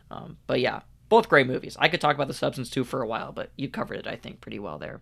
I think Killers of the Flower Moon, like, he's not just doing it at a good level at this stage. He's doing it at his level, which is a level above all else, it seems Yeah. like. And he's doing it his way. Scorsese is at this stage. He's still doing a movie that is so authentically what he wanted to make. So again in tune with the rest of his filmography. And I think we can make a 32 team bracket out of movies that he's made. Oh yeah. And this would still be on that bracket and moving on This in is that in bracket. the upper echelon of Scorsese movies, and that's a big thing to say when you consider the totality of his career and how long he's been making Right. incredible films. Like this is up there. Well, and I think both movies have fit a totally different shoe in this 2020s bracket, right? And I think they both completely belong here. Like these are two of, like we said, this is a really hard matchup to have in round 1. But for me, it is Killers of the Flower Moon, whereas The Substance fits this amazing mold into being this new horror film that's mixed with like new age sex and expectations for a woman and performances that Insane we could body only get from horror. these two actresses, body horror, and like just pushing the boundaries, which is something we want to see more of in the 2020s, and something that I hope we get more of. And being one of these smaller budget films that makes its way up to the award season speaks volumes to what the substance is. And then we have just it should be an anecdote on a great career, but it's not. It's part of a great career in Killers of the Flower Moon, and it's like granddad showing you he's still got it, right? Exactly. This is like Krzyzewski coming back and coaching Duke to another national There you go. championship. You know, this is our guys. Yeah. This is Scorsese. This is DiCaprio, De Niro, and I know DiCaprio's not an old actor, but he's like reminding you that he's got it, Uh, you know? And not that you think he's lost it, but he's just telling you, you know, that he's still got it. Lily Gladstone coming in and giving winning the she can Oscar. have as great as a, yeah, she can have as great as a career as she wants to have, but it's this movie. You She know, will be it's remembered for this. I haven't really seen her do much else. I know she's done some right. stuff, but I haven't seen any of it, so can't really comment on it. But yeah, And she deserves to be seen, and she's a fucking fantastic actress, but I'd be hard pressed. She outperformed the other two, you know, she outperformed De Niro and when DiCaprio you in are this the movie, Oscar winner of which a is Scorsese movie starring De Niro and DiCaprio, like you did something there, and that deserves to be yeah, recognized. So yeah, I'm voting absolutely. for Killers of the Flower Moon. All love to the substance. If it had come up somewhere else in this bracket, I probably would have moved it on. But sorry. I'm right there with you. I love the substance. Kills of the Flower Moon. Gonna have to move on at this point. Just still too strong, too good. It's like LeBron in year 23 or whatever he's in now, right? It's like those tweets that you see where it's like all this in year Uh huh. 23, and it's Scorsese like all this after all these years. He's still making this juggernaut of a movie that's just too fucking Yeah. good, too strong, you know, too powerful for anything else to compete with. All right, moving back now, we are into round two. And this is where the going's going to get tough. I think we're going to try and keep it a little shorter on our side. We've talked about why we love these movies. To some of the movies that have been eliminated, farewell. We'll miss you from the bracket.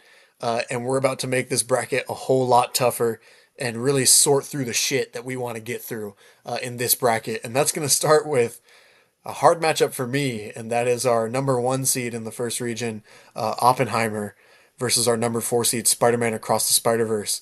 Cody, where's your mind at on this one? This is tough. My eyes see Oppenheimer. It's got to be Right? Oppenheimer. I love Into the Spider or Across the Spider Verse, but I'm sorry, you can't beat Oppenheimer, and there's not much more to say other than that. Across the Spider Verse, really, really good. We talked about it already, um, but nothing. I don't think anything, at least on this side of the bracket, or maybe in the whole thing for me, anyways, is gonna beat Oppenheimer. So yeah, it's a juggernaut.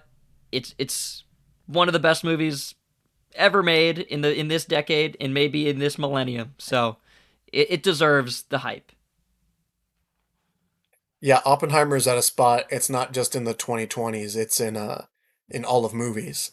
And Spider-Verse is on a spot where of animation it's maybe of all time in those Oh, all-time definitely, yeah, conversations. in its lane Um for sure. But Oppenheimer, I think, in its transcends that. lane. Oppenheimer isn't one of the best Right. historical biopics ever made, which it is. But it's also like it. I feel like it's a little crazy to say it's already one of the best movies ever. Maybe we haven't quite gotten there yet. It's only been out for like 2 years, but as time goes on, it will be seen that way. I think so. I don't think it's that far off. And so, yeah, Oppenheimer, you don't got to change the criteria or lace words to make your argument about No, Oppenheimer. It is. yeah. And so it is moving on until somebody makes a bigger movie or better Oppenheimer. In this case, it will be Oppenheimer. Spider-Verse, it was great having you in this bracket. You belong to be here. You gave up a fight in the first half of this one, but Oppenheimer pulled away at the end, as it should. And then we have another tough matchup. We got our three seed in this region, which is Dune Part 2 versus our seven seed in Babylon. Another one that just tears at our heartstrings. I'll go ahead and start with this one. I know you are in a blender at This this is point right tough. This is now. tough. Um, I love Babylon, Oh and no. it has moments I'll never forget. I listen to that score all the Mm. time. The little Mm-mm. Nelly's theme and the little Mm-mm. ring that it gets in your head. Mm-mm. It has pictures and moments that I love. Tobey Maguire's performance is fucking fantastic as a cameo towards the end of this movie. But I will never forget sitting in the theater and watching Doom Part 2. Give me Doom Part Give me 2! Doom Part 2. Taking down Babylon. Um, Unfortunately, just too much power, too strong, too much firepower in Doom Part 2. Like, too strong of a direction, too tight of a script. I think while I love Babylon, there are some criticisms to it that might be warranted in that, where maybe I don't believe them as much, but when we really start to pick at these movies and find flaws into why they might match up against each other or not be strong enough to beat the other one, I think Babylon does have more chinks in the armor than Dune Part 2 does. I'm going with Dune Part 2 here. Yeah, I'm gonna have to agree. And these are both movies that I have like just gained appreciation for the more times I've watched them and the Yeah. longer I've sat with them. And it really hurts me as a Babylon truther to like discard it at this point in the bracket because I would like to see it go up against Oppenheimer and I would like to see how it would move through the bracket here. But yeah, I don't know. I love sci-fi. I love Denis Villeneuve. Everything in Dune Part 2 feels like it was made like with my interest in mind. Babylon does Right. too, and that's why this is really hard for me. I think this could be like a coin flip for me, honestly. But Right. I don't know. Let's send it to the tiebreaker. I'm gonna vote Babylon just so we can send it to the Okay. tiebreaker here and just to see how that would play out. Unfortunately, I think Babylon is really lowly rated, Indeed, right? yeah, So on Rotten that kind of Tomatoes, hurts it. it's got a 57. That's fucked up. That is IMDb, fucked up. it is messed up. On IMDb, it's got a 71 or 7.1 multiplied, and then Metascore, it's a 61.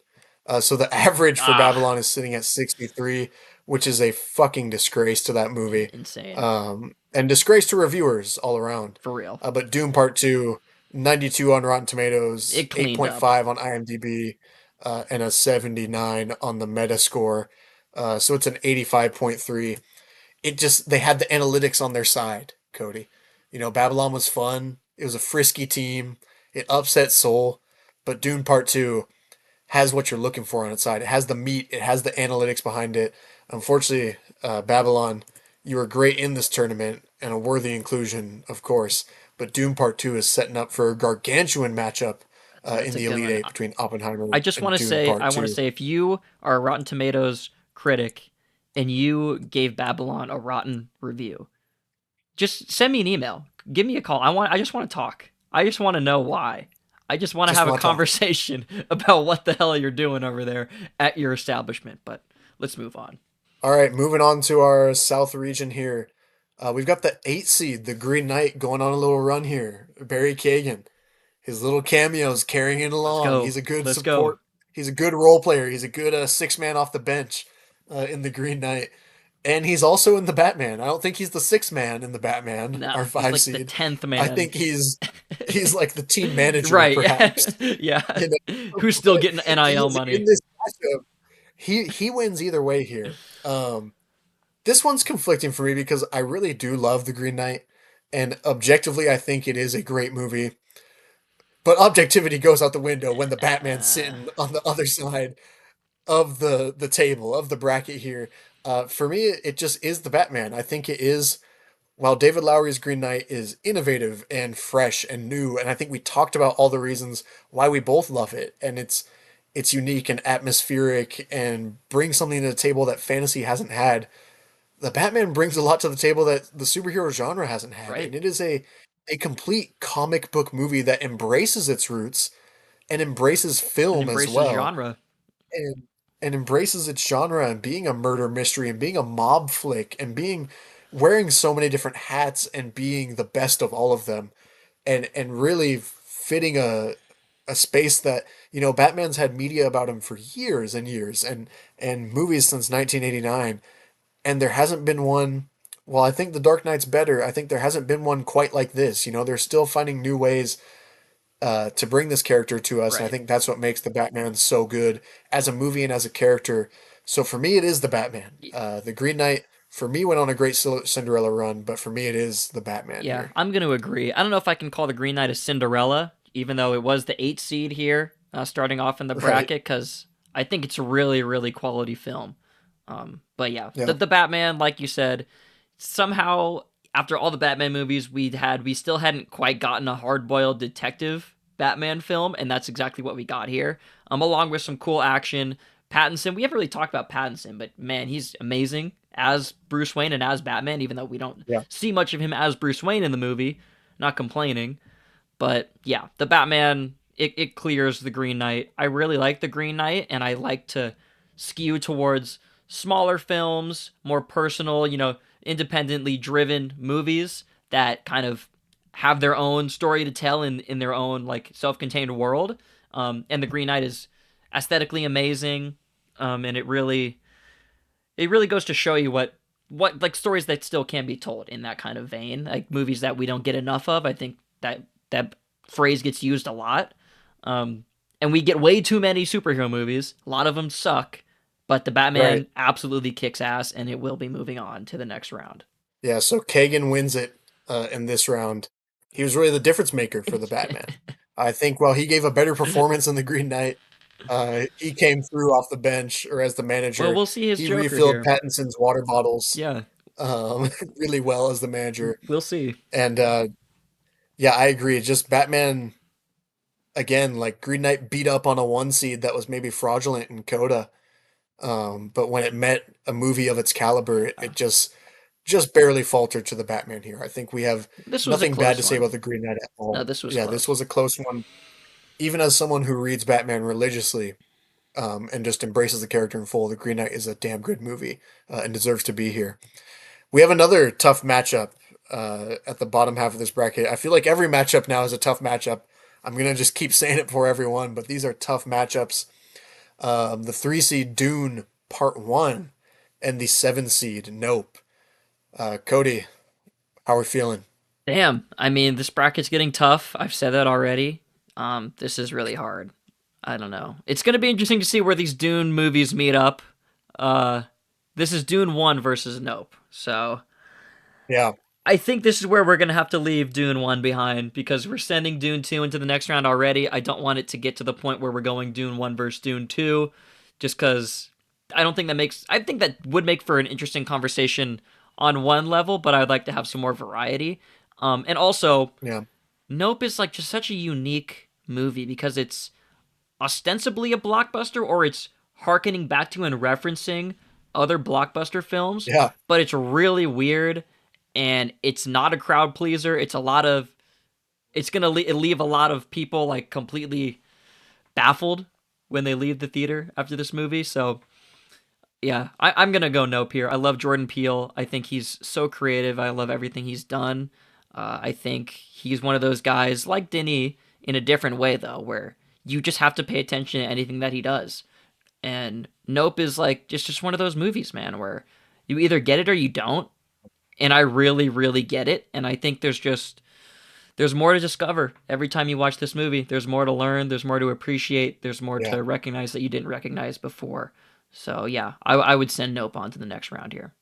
It's insane how many layers we got in that story, and I think you're right about Dune. Like Dune, what is there to say? It's fantastic, but I agree. Like part two is where we get into the meat of that story. Part two is where it really takes it to another level, and part one's really good, but Nope is Nope. I'm taking sci-fi high concept Jaws over Dune Part One. I think Nope is just a unique spin on those blockbusters, those summer blockbusters that you would get in the 70s and 80s, and mixing it into this high concept in Jordan Peele's mind. And Nope is moving on for me as well. We haven't had to use the tiebreaker much, but I think this is one of those matchups that was extremely close, but Nope pulled it out for both of us. Moving on to our real region over here, we have Anora versus Past Lives. Two romance movies, one might say. The 1 seed Anora, and the 4 seed Past Lives. Maybe some hopeless romantics in both of these movies. That's an interesting way to put it. But Yeah, two movies that are weirdly find themselves in a similar cut of life here. I would say in a way. I mean, very Yeah, in a way, yeah, yeah, very different though. I mean, I think this is where I would like to talk about Sean Baker because, dude, this guy is like on another level as far as independent filmmaking goes and making just such cool, unique, grounded stories set in the real world. They feel like they're all about real people. And they just have so much heart and so much character. Like all of these Sean Baker movies, and I've seen every one of his movies. I kind of went on a kick there for Sean Baker recently after seeing a couple of his movies. And Anora, it's up there for me. I would still say that I prefer the Florida Project to Anora. But this won Best Picture for a reason. So I would have to send it on to the next round. No shade against Past Lives. I think this is a really cool matchup to do Anora versus Past Lives here. But Anora just has a little bit more juice for me. The Mikey Madison performance, my relationship to Sean Baker as a writer, director. I mean, he won Best Director, Best Screenplay, and Best Editing for this movie. So he is, I think, the ultimate indie filmmaker, at least in the modern era. So I think you have to give it up to Sean Baker here. Yeah, you're right. He's the ultimate indie filmmaker. I think Anora has the star players, right? It has Mikey Madison's performance and it has Sean Baker as its coach. And I think that's just too much for Past Lives. I think we talked really well about Past Lives in the first round and what it does for us as a movie. If Anora beat Tar, I think it beats Past Lives as well. So I'm also moving Anora around just due to its star power and due to its momentum. I think this is a team that really finds its groove in March, right? It's got a lot of momentum behind it. It's like Chalamet in The Complete Unknown, where he's just marketing the shit out of it, pushing behind it. It has a big push behind it, Anora does. So I think that edges it over Past Lives. Moving on, we've got our 3 seed in this region, Top Gun Maverick versus our 7 seed in The Menu. This one's pretty easy for me, and I think we both talked about why we like The Menu, and that it does service 2 layers of filmmaking. And Top Gun Maverick, we talked that it services a lot of different people, but Top Gun Maverick is one lane, and it fucking kills that lane, and that lane is awesome, right? And it does that lane entirely throughout the movie. It does have the heartfelt moments, and those are beautiful when you're going through it with Val Kilmer's character as well. But fuck, man, Maverick, like you're in the fucking plane. He's back. Like there's nothing else to say. know? It's just the pitch, right? He's back. He's always back. He's back every Friday night in my living room, dude. Like he is watched. He is back. It's Maverick for If me. you could It's pretty easy. If this was a bracket and all we had in here for Maverick was the scene where they say this mission can't be done, and then Maverick steals a plane and fucking shows him that yes, it can be done if you're the best, that would win anything. Like this movie is just on another level. Like that's the best way to describe it. It's just on another level. So it's moving on. I agree. Sorry, Menu. Some great performances. A lot of our guys spread out between these movies. I really like Nicholas Hoult. I love Ray Fiennes, but Tom Cruise is the ultimate guy. Mm-hmm. And so I'm sorry, Ray Fiennes. You might be one of our guys, but you are not Tom Cruise. And you might be better for it, but Tom Cruise is better for being Tom Cruise today. And Maverick wins. Moving on again to our top right region here with Everything Everywhere All at Once versus the Banshees of Inisherin. Cody, this is a fucking tough one for me, man. Yeah. This is me too. This is a really tough one for me, actually. Yeah, I mean, we already talked about Banshees, so we haven't really said anything about Everything Everywhere All at Once. I think you mentioned that it's been popular lately in certain circles, I think on chronically online people that are obsessed with movies, to kind of retroactively say they didn't like Everything Everywhere All at Once or point out some flaws in it. I'm not one of those people. I loved this movie the moment I saw it, and when it came out in the theater, I was super excited from the trailer when I saw the trailer at the beginning of the year. And this was always going to be my favorite movie of that year. This, I think, was one of the coolest Best Picture winners we've ever gotten. The run that this movie went on during award season, I think, really came out of nowhere. But I was behind it the entire way. I remember rewatching this movie a couple months after it came out and putting on Letterboxd that I hoped that this was the universe that we were in, that this was going to win Best Picture. And it did. Not even thinking this really had a chance. Like a movie like this could win Best Picture. And not only did it win Best Picture, but it won Best Director. It won a couple acting awards. Did it win Screenplay too? I can't remember. It might have also won Screenplay. Best Original, yeah. Best Original Screenplay. Jamie Lee Curtis got that kind of weird win for it too. And that's what some people on Twitter use to like detract from this movie, but I don't want to hear any of that shit. So whatever. I think that's the only thing that I maybe don't like about the critical run of this movie is that I don't think Jamie Lee Curtis was my pick for best supporting, but that's okay because I think I agree with you. Like it is a unique best picture winner. I think people would have liked it more if it didn't win. I agree. You know, 100%. they hate you when you're up, you Exactly. know, like Exactly. I think the day that this won, it became overrated, and that's not fair to it. You know, Fuck, I love the Banshees of Inisherin, you man. know, I really do. a wise man once said that if you ain't got no haters, you ain't popping. And this movie is fucking popping. Like everything everywhere, it deserves it. It deserves all the hype it got. I don't think it deserves the hate.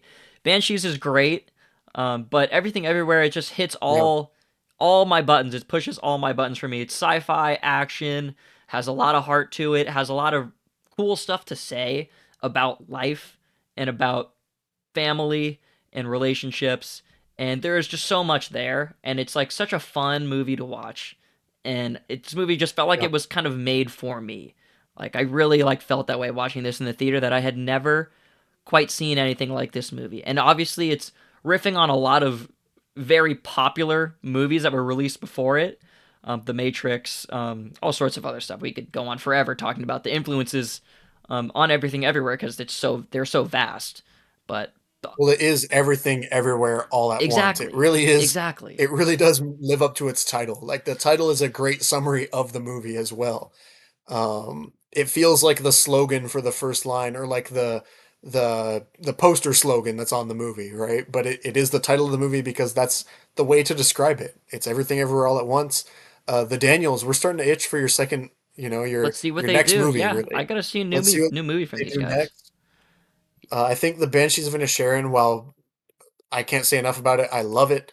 Um, it's a Martin McDonough movie, and that doesn't hurt it in any universe, but that is maybe the knock on it in this bracket that it is not as original as the Everything Everywhere All at Once. I think Everything Everywhere All at Once comes out with a big statement win here.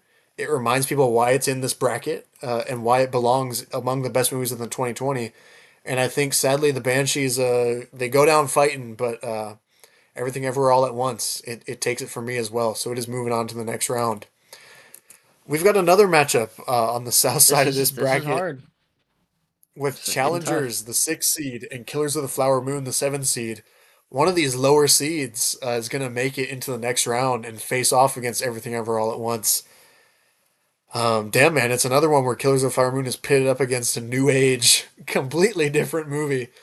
Similar to The Substance in that it's just couldn't be on the more opposite end of what Killers of the Flower Moon is.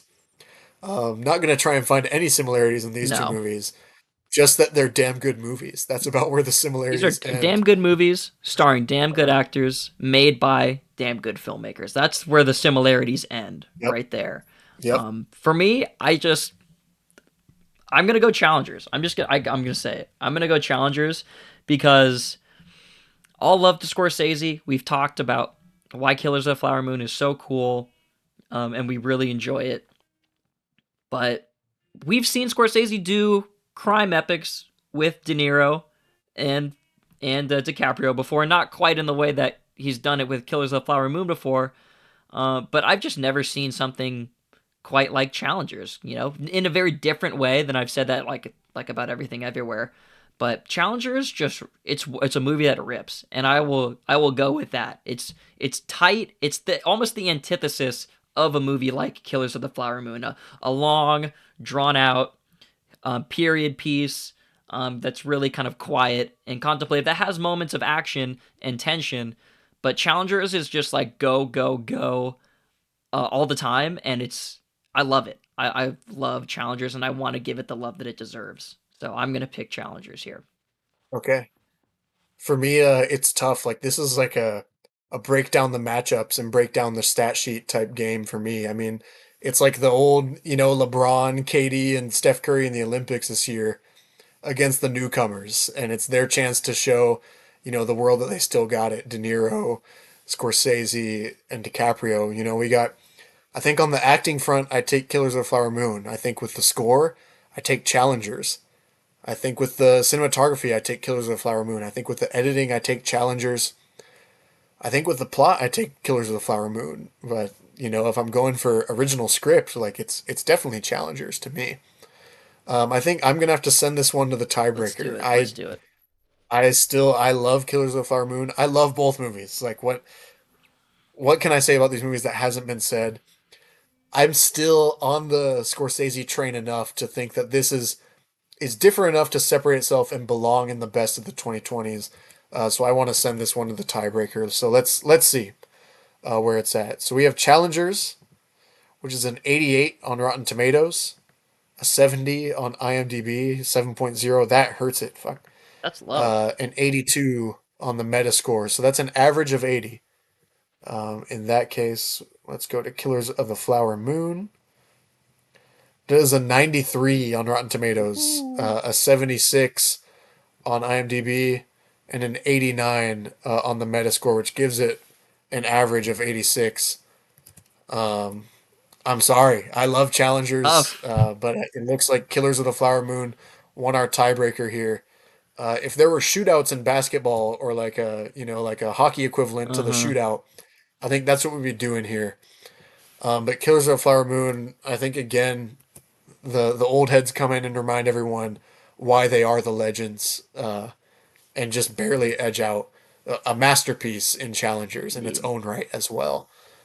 Two just master classes of doing totally different things, but doing them exactly how they were intended to be. So maybe it's Jesse Plemons sneaking in at the end who really pushes it over the edge for me. The Plemons cameo holds a lot of weight here I'm too. here to see about these murders. Um, See exactly. who's doing them. God damn, he really is the best. He's one of our guys for sure. All right, we got our Elite Eight matchups set up. We've got, if the slate wasn't tough enough in the Sweet 16, we've got an extremely tough slate for the Elite Eight. This is where we're really gonna have to hyper analyze these matchups. Starting with Oppenheimer, our one seed, our overall number one seed, going against our three seed in the same region, and that is Dune Part Two. This is a tough This one, is man. like Duke This is versus a really tough Kentucky one. or whatever your March Madness analogy is Right. right here, right? This is two giants, two heavyweights colliding. And I don't think you can pick. I don't think either way you go here. I don't think either winner is going to be unjust.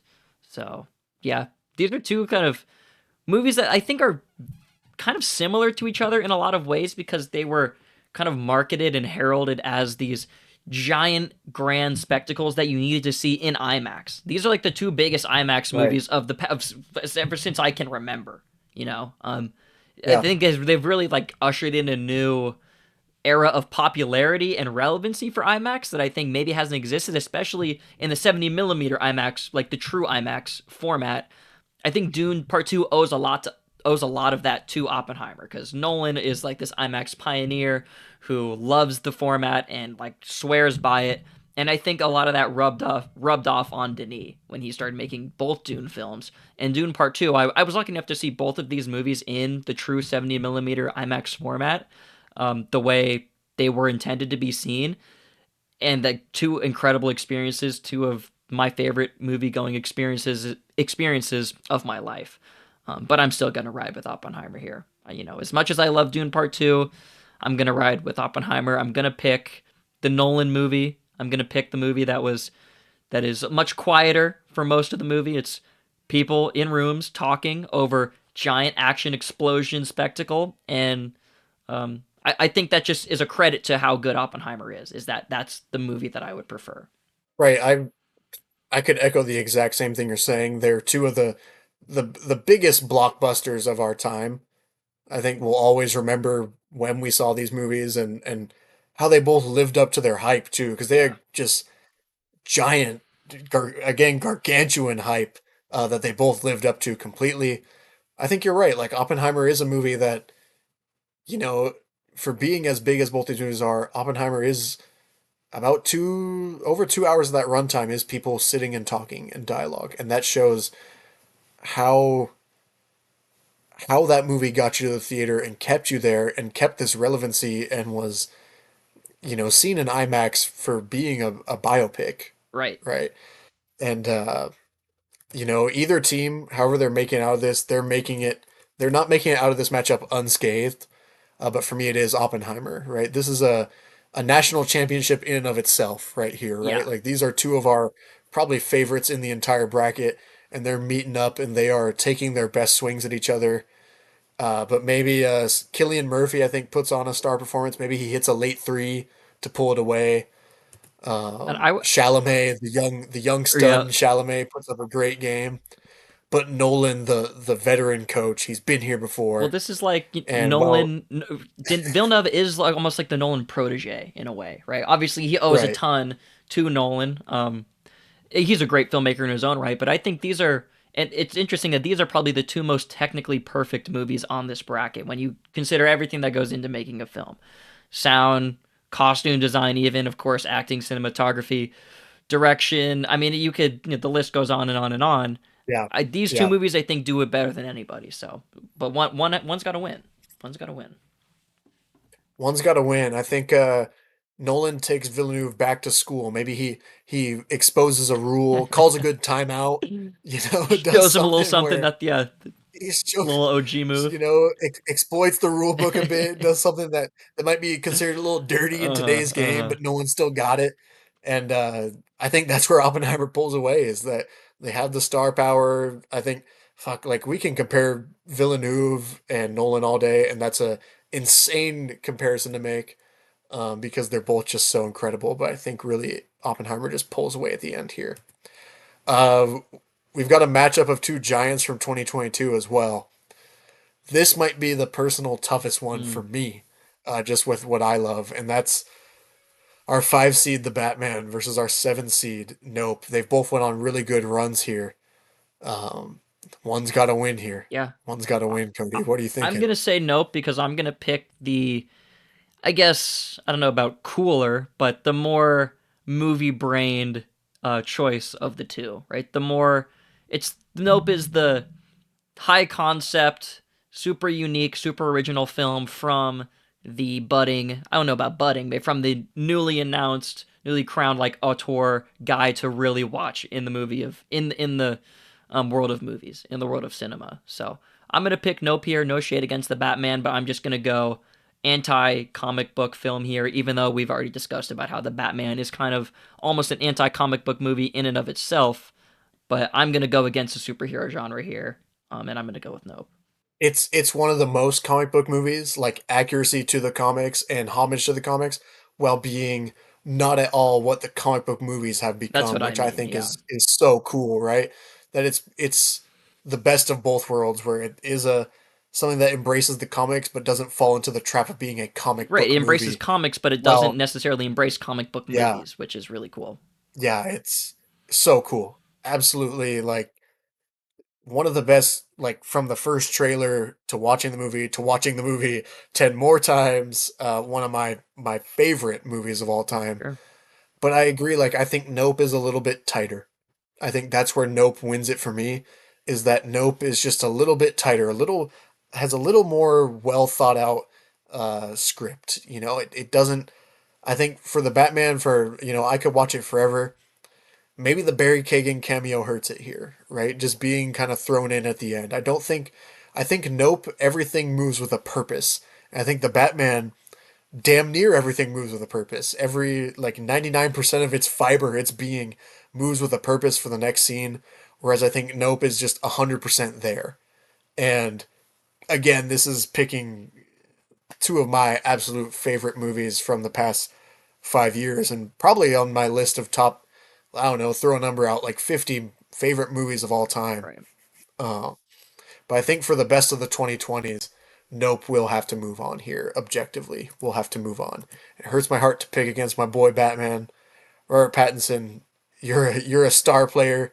You've got a sequel coming up, so we might do a bracket at the end of the 2020s if we're still doing this podcast, and he might have a better performance in his sequel. He has a chance to prove himself, but Nope has proven itself as a great movie. And I think it moves on here. Both great movies. Indeed.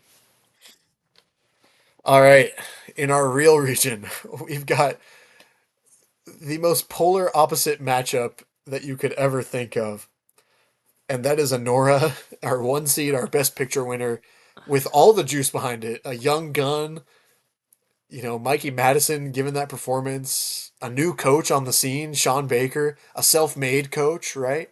A coach that maybe went to camps and worked his way up through some small schools, and he's Right. I don't carrying know if this you could St. call him a new John's. coach. He's just flown. He's been a really, really solid coach in JUCO for like 10, 15 years, and now he's getting his Right? shot with the big name, D1 program, and he's killing it.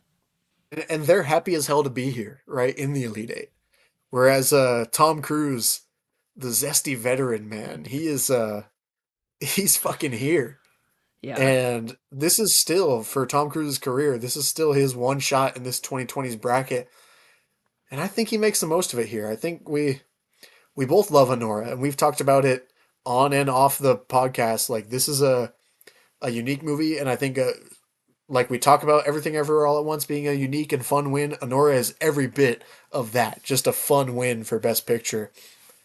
But if we're in the category of fun, it's fucking Top Gun Maverick, dude. yeah. I mean, Like it just does move on here. this is David versus Goliath, and Goliath is gonna kick the shit out of David. Yeah. Sorry, David. Like you did good. You might win. In other scenarios, but this time Yep. Goliath will be winning the matchup. So sorry, Honora. You did great. You had a Yep. really good run, but the Cinderella story has. I mean, you can't really call it Cinderella, I guess, because it's a one seed. But I guess Cinderella more is in like the themes of the movie is what I meant by that. But And its protagonist, yeah, that's what I absolutely. mean. That's what I mean. But yeah, And I think Honora might be a winner in the A24 and Neon type bracket, right? Like those oh smaller yeah, independent movies bracket. If we were going off lead performances, I think Honora might have Top Gun beat here. But fuck, man, overall, I think you're right. Like Tom Cruise comes in and shows Honora and Sean Baker that there are levels to this. indeed. You're playing with the big boys now. You're playing with the box office and the ratings and all this shit.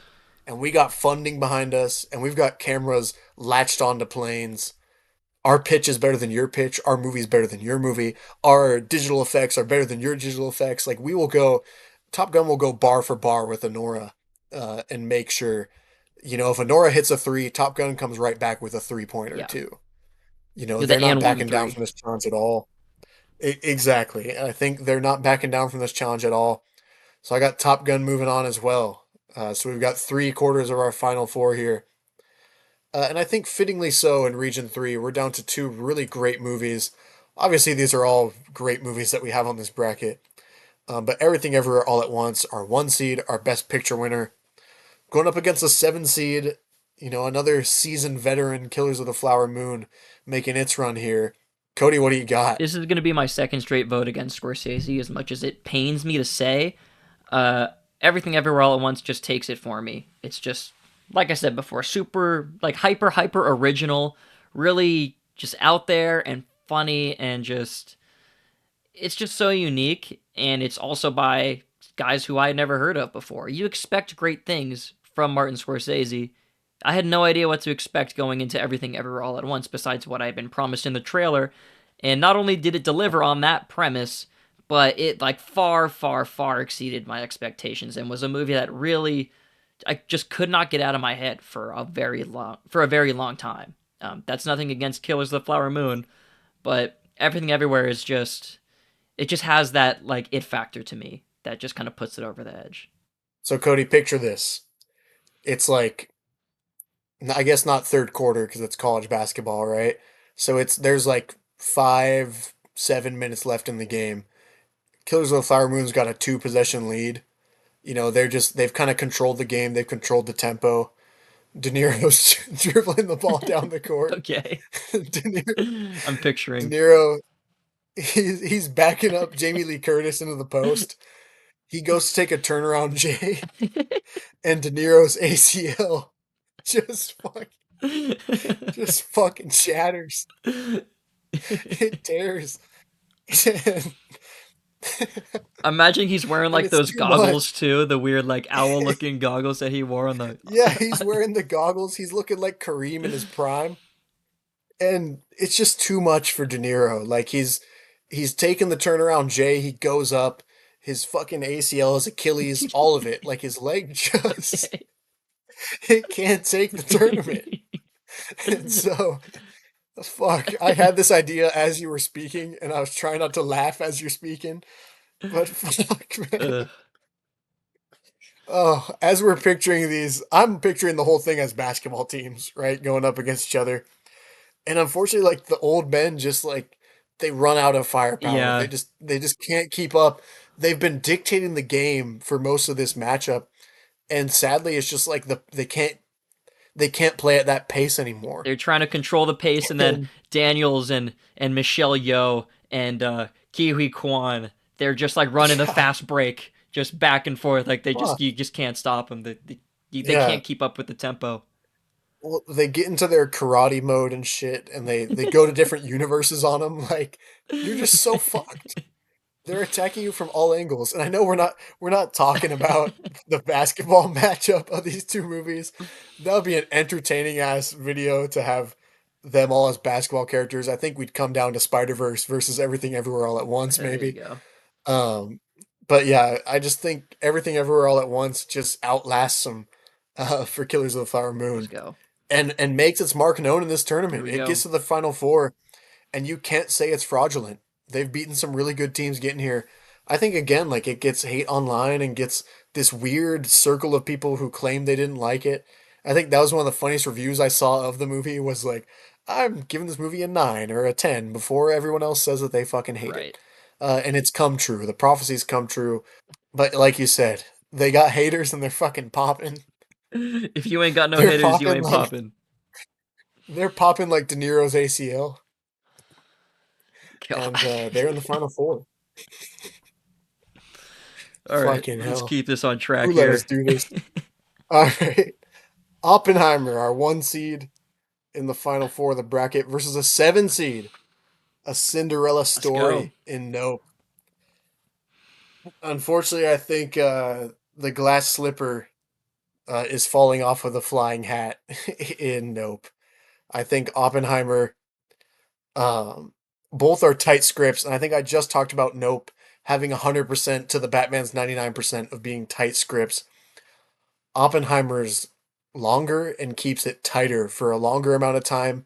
And I think Oppenheimer can outlast this team as it goes into overtime, right? Oppenheimer's built for the long haul. I think Oppenheimer's a movie that transcends the 2020s and fits everything that you want it to fit. It has all the analytics on its side.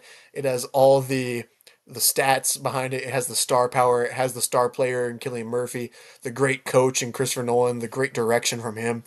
And I really think, like you said it before, this is Nolan at the top of his game. Whereas I think Peele is still he's very much telling the stories he wants to tell, but he's still finding himself as a director. And I think that's where Nolan really pulls away here with Oppenheimer. I've got Oppenheimer taking this one. Yeah, well, Nolan has the advantage of being in the industry for what 15 Yep. whatever more years than Jordan Peele. You know, Jordan Peele. It's interesting to think that he's still finding himself as a director. I think in a certain sense that might be true. I think he might have also just kind of hurt himself in a way by making Get Out first, which like could still at the Right. end of his career could still go down as his best movie. Not to say that he's not making good stuff afterwards, but it's just sometimes you just made the best one first on accident. Nothing you can do about that. Well, that's yet to be seen. I think. It would be interesting to Right. have Get Out in this bracket, see where that would end up. But yeah, Nolan is just at the top of his game, which is a crazy thing to say about someone like Christopher Nolan, who always seems to be at the top of his game.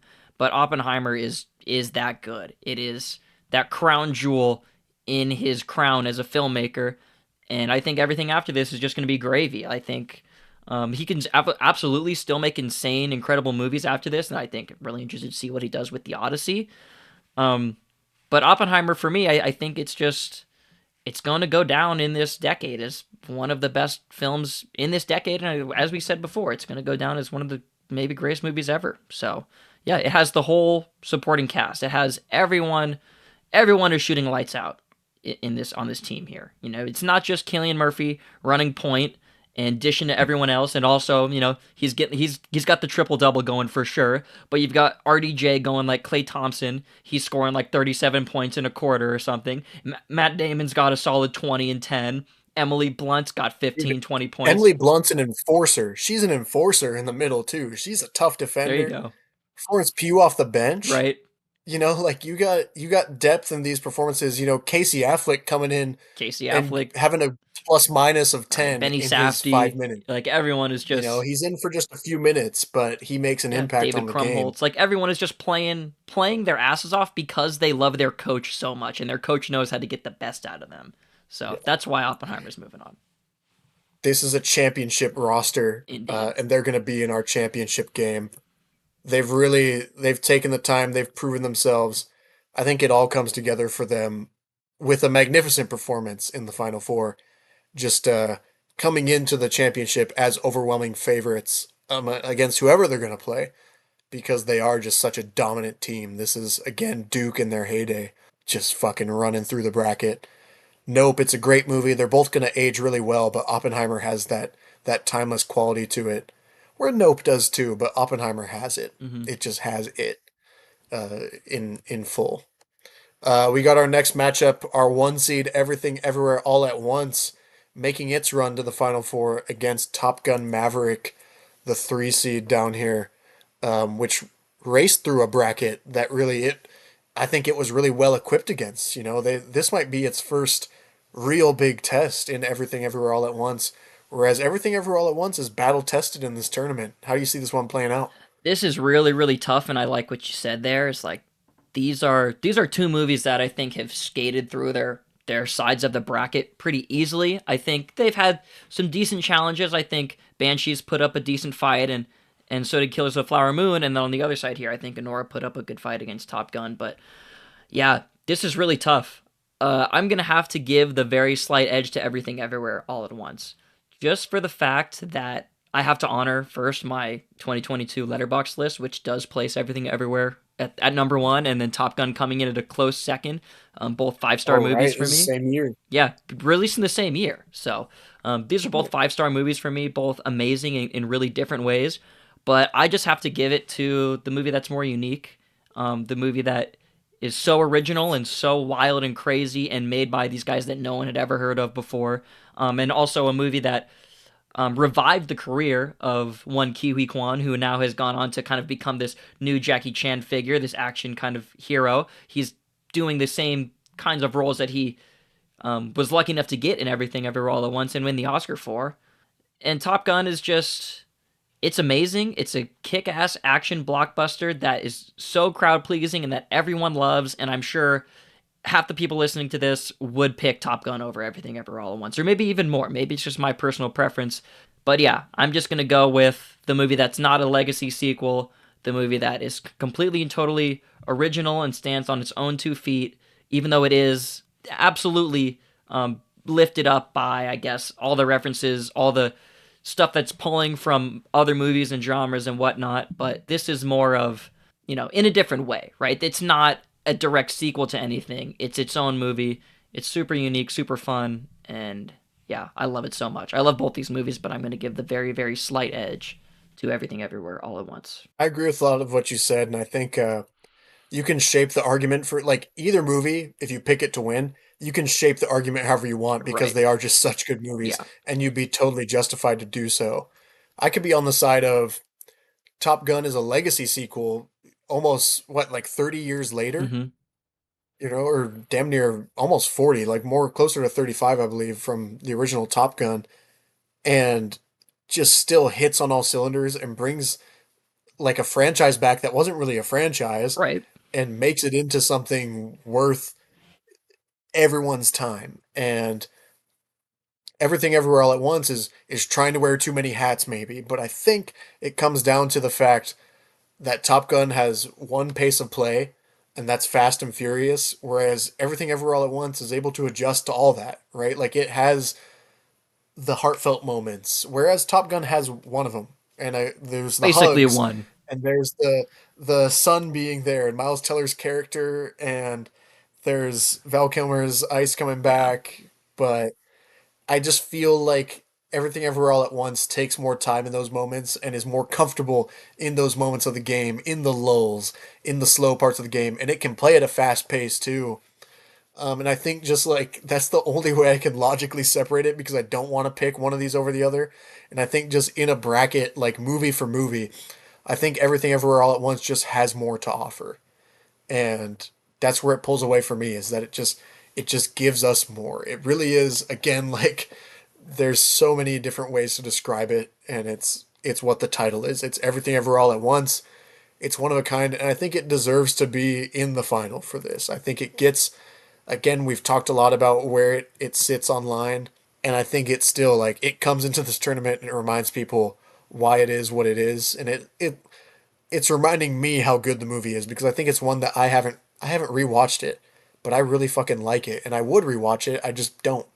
And I think that's because it is like it's an intimidating movie. It's a lot, and it's like weirdly rewatchable, but also it's heavy, right? And it is a tough one to rewatch at the same time, and that speaks volumes to how many different things the movie gives you.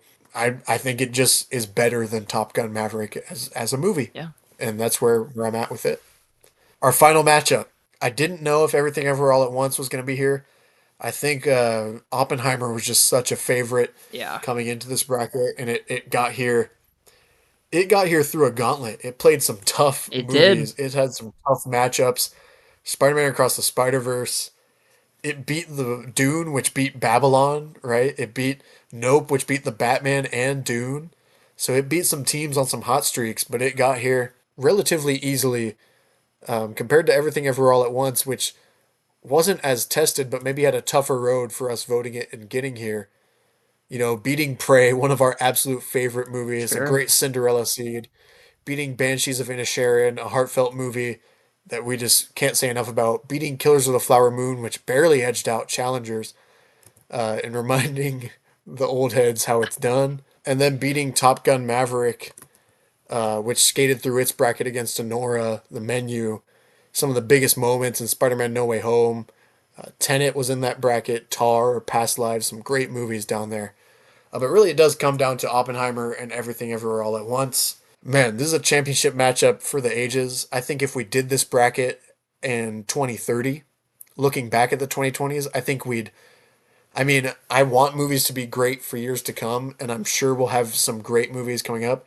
I think these two would be maybe not in the championship, but in the final four if we were going for the whole decade, Mm-hmm. in the future. Obviously, I don't know what's ahead for us, but I think these two are just strong movies that would be in the top half of our bracket, in any bracket that we could make. These would be two movies that would be there. Yeah. Cody, why don't you break it down Yeah, for yeah, us? yeah. I mean, I think that's pretty smart what you said there. Is that if you did this bracket at the end of the decade, you would still find these movies moving pretty far along into the bracket. Yeah, I mean, these are two of the defining movies of this decade so far, and I think most you could say that about most of these movies in here, but I think more so about these two specific films. Also, I think with the exception of Top Gun Maverick as well. So yeah, these are two great films, two very different films, by two very different filmmakers. Obviously, you have the old master in Christopher Nolan, who is just somehow still making his best work this far along in his career, and then you have the new up and comers who completely came out of nowhere and shocked the world and announced themselves as a real force to be reckoned with. In Daniels, the directing team behind Everything Everywhere All at Once. This is really tough. I think this is maybe going to overtime, or this is coming down to a last second shot at the end of the second half here. For me, I got to give it to Oppenheimer, and I think I might have given it away a little too early in this video when I said that Oppenheimer was probably going to run all the way to the championship for me, but I think anyone could have Yeah. probably predicted that as well. Oppenheimer, it's just unbeatable, I think. I think it's just sweeping. I think it probably went undefeated in its regular season, and it completely ran the tournament as well. Like, I think this is just one of those movies where I don't want to use the term generational because everyone uses that term now and we forget what it means. But this is that. This is that movie that you Yeah. only get once in a blue moon, once every 30, 40, 50 years. And Everything Everywhere, I think, really fits a lot of those same categories as well. But I just got to give it to the old master and the guy who somehow this late in his career managed to somehow make his best movie, and it's about J. Robert Oppenheimer. Like, no one could have predicted that, right? And the multiverse action movie that's taking elements from The Matrix and all these other awesome movies that we all love and is using cool special effects and a lot of fun comedy and wacky zany elements.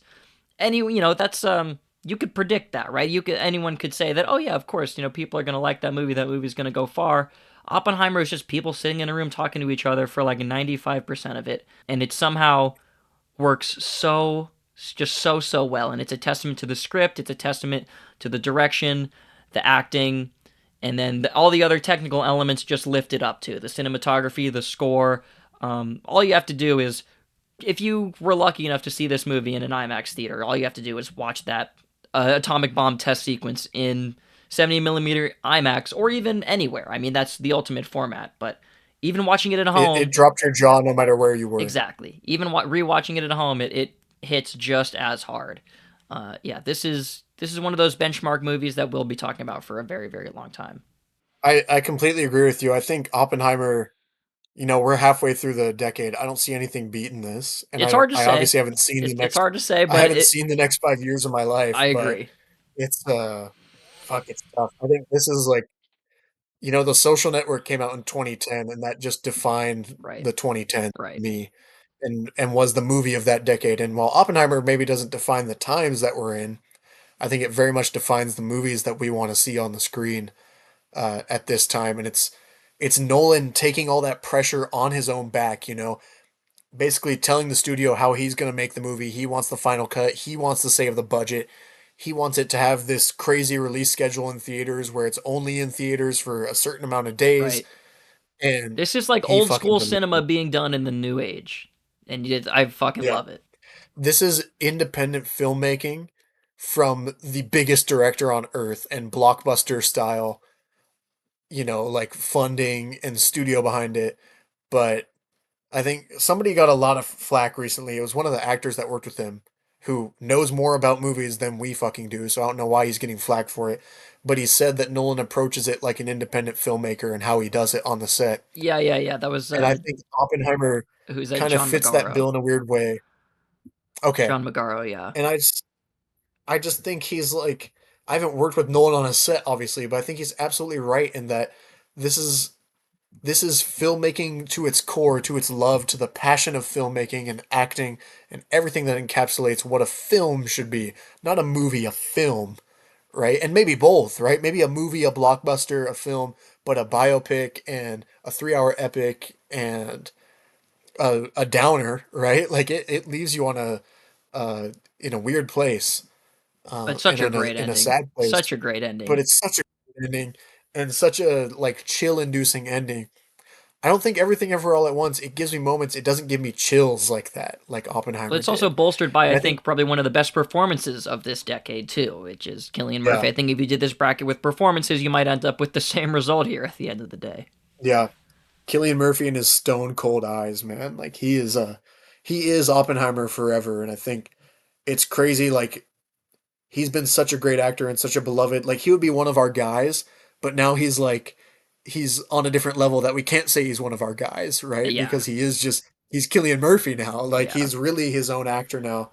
And so I'm with you. Like Oppenheimer, I think this is like the when Gonzaga meets a blue blood, and just like North Carolina or one of the Duke teams, like they have too much firepower, or Villanova even though Villanova's a small school, like one of these blue bloods just kind of runs a team out of the gym. I don't think it's as close as maybe it is in for you. For me, it's not as close. Like for me, it's Oppenheimer just kind of putting its stamp on the tournament, putting its stamp on the world, and being champions emphatically. Like there's no challenging it to me.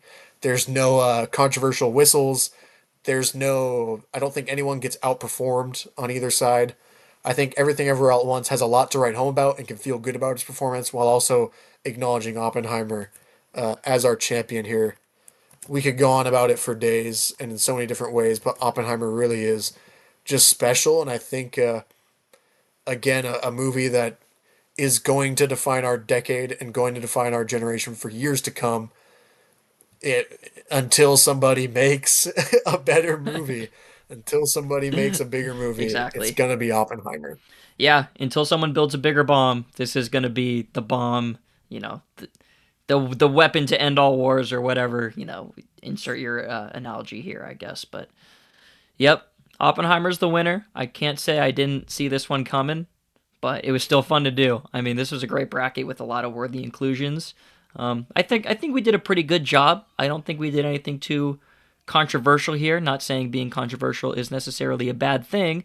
I think we just talked it out, and I think we came to the logical conclusion at the end of the day. We were very true to ourselves and very true to movies in Indeed. this. I think we represented both sides of our biased and unbiased arguments very well. Like unbiased what the movie is and biased how we feel about the movie. I'm proud of our performance here today. I think we're good. I think we got a good bracket. We'll see how it plays out this March. But I think we got a really good bracket here. I'm really confident in our picks in this tournament, Cody. Yeah, I think that's it for this one. So yeah, make sure to let us know, I guess, if we did anything wrong. I'm sure some people probably won't agree with us here or all of our bracket picks, but yeah, I think this was a pretty successful bracket at the end of the day.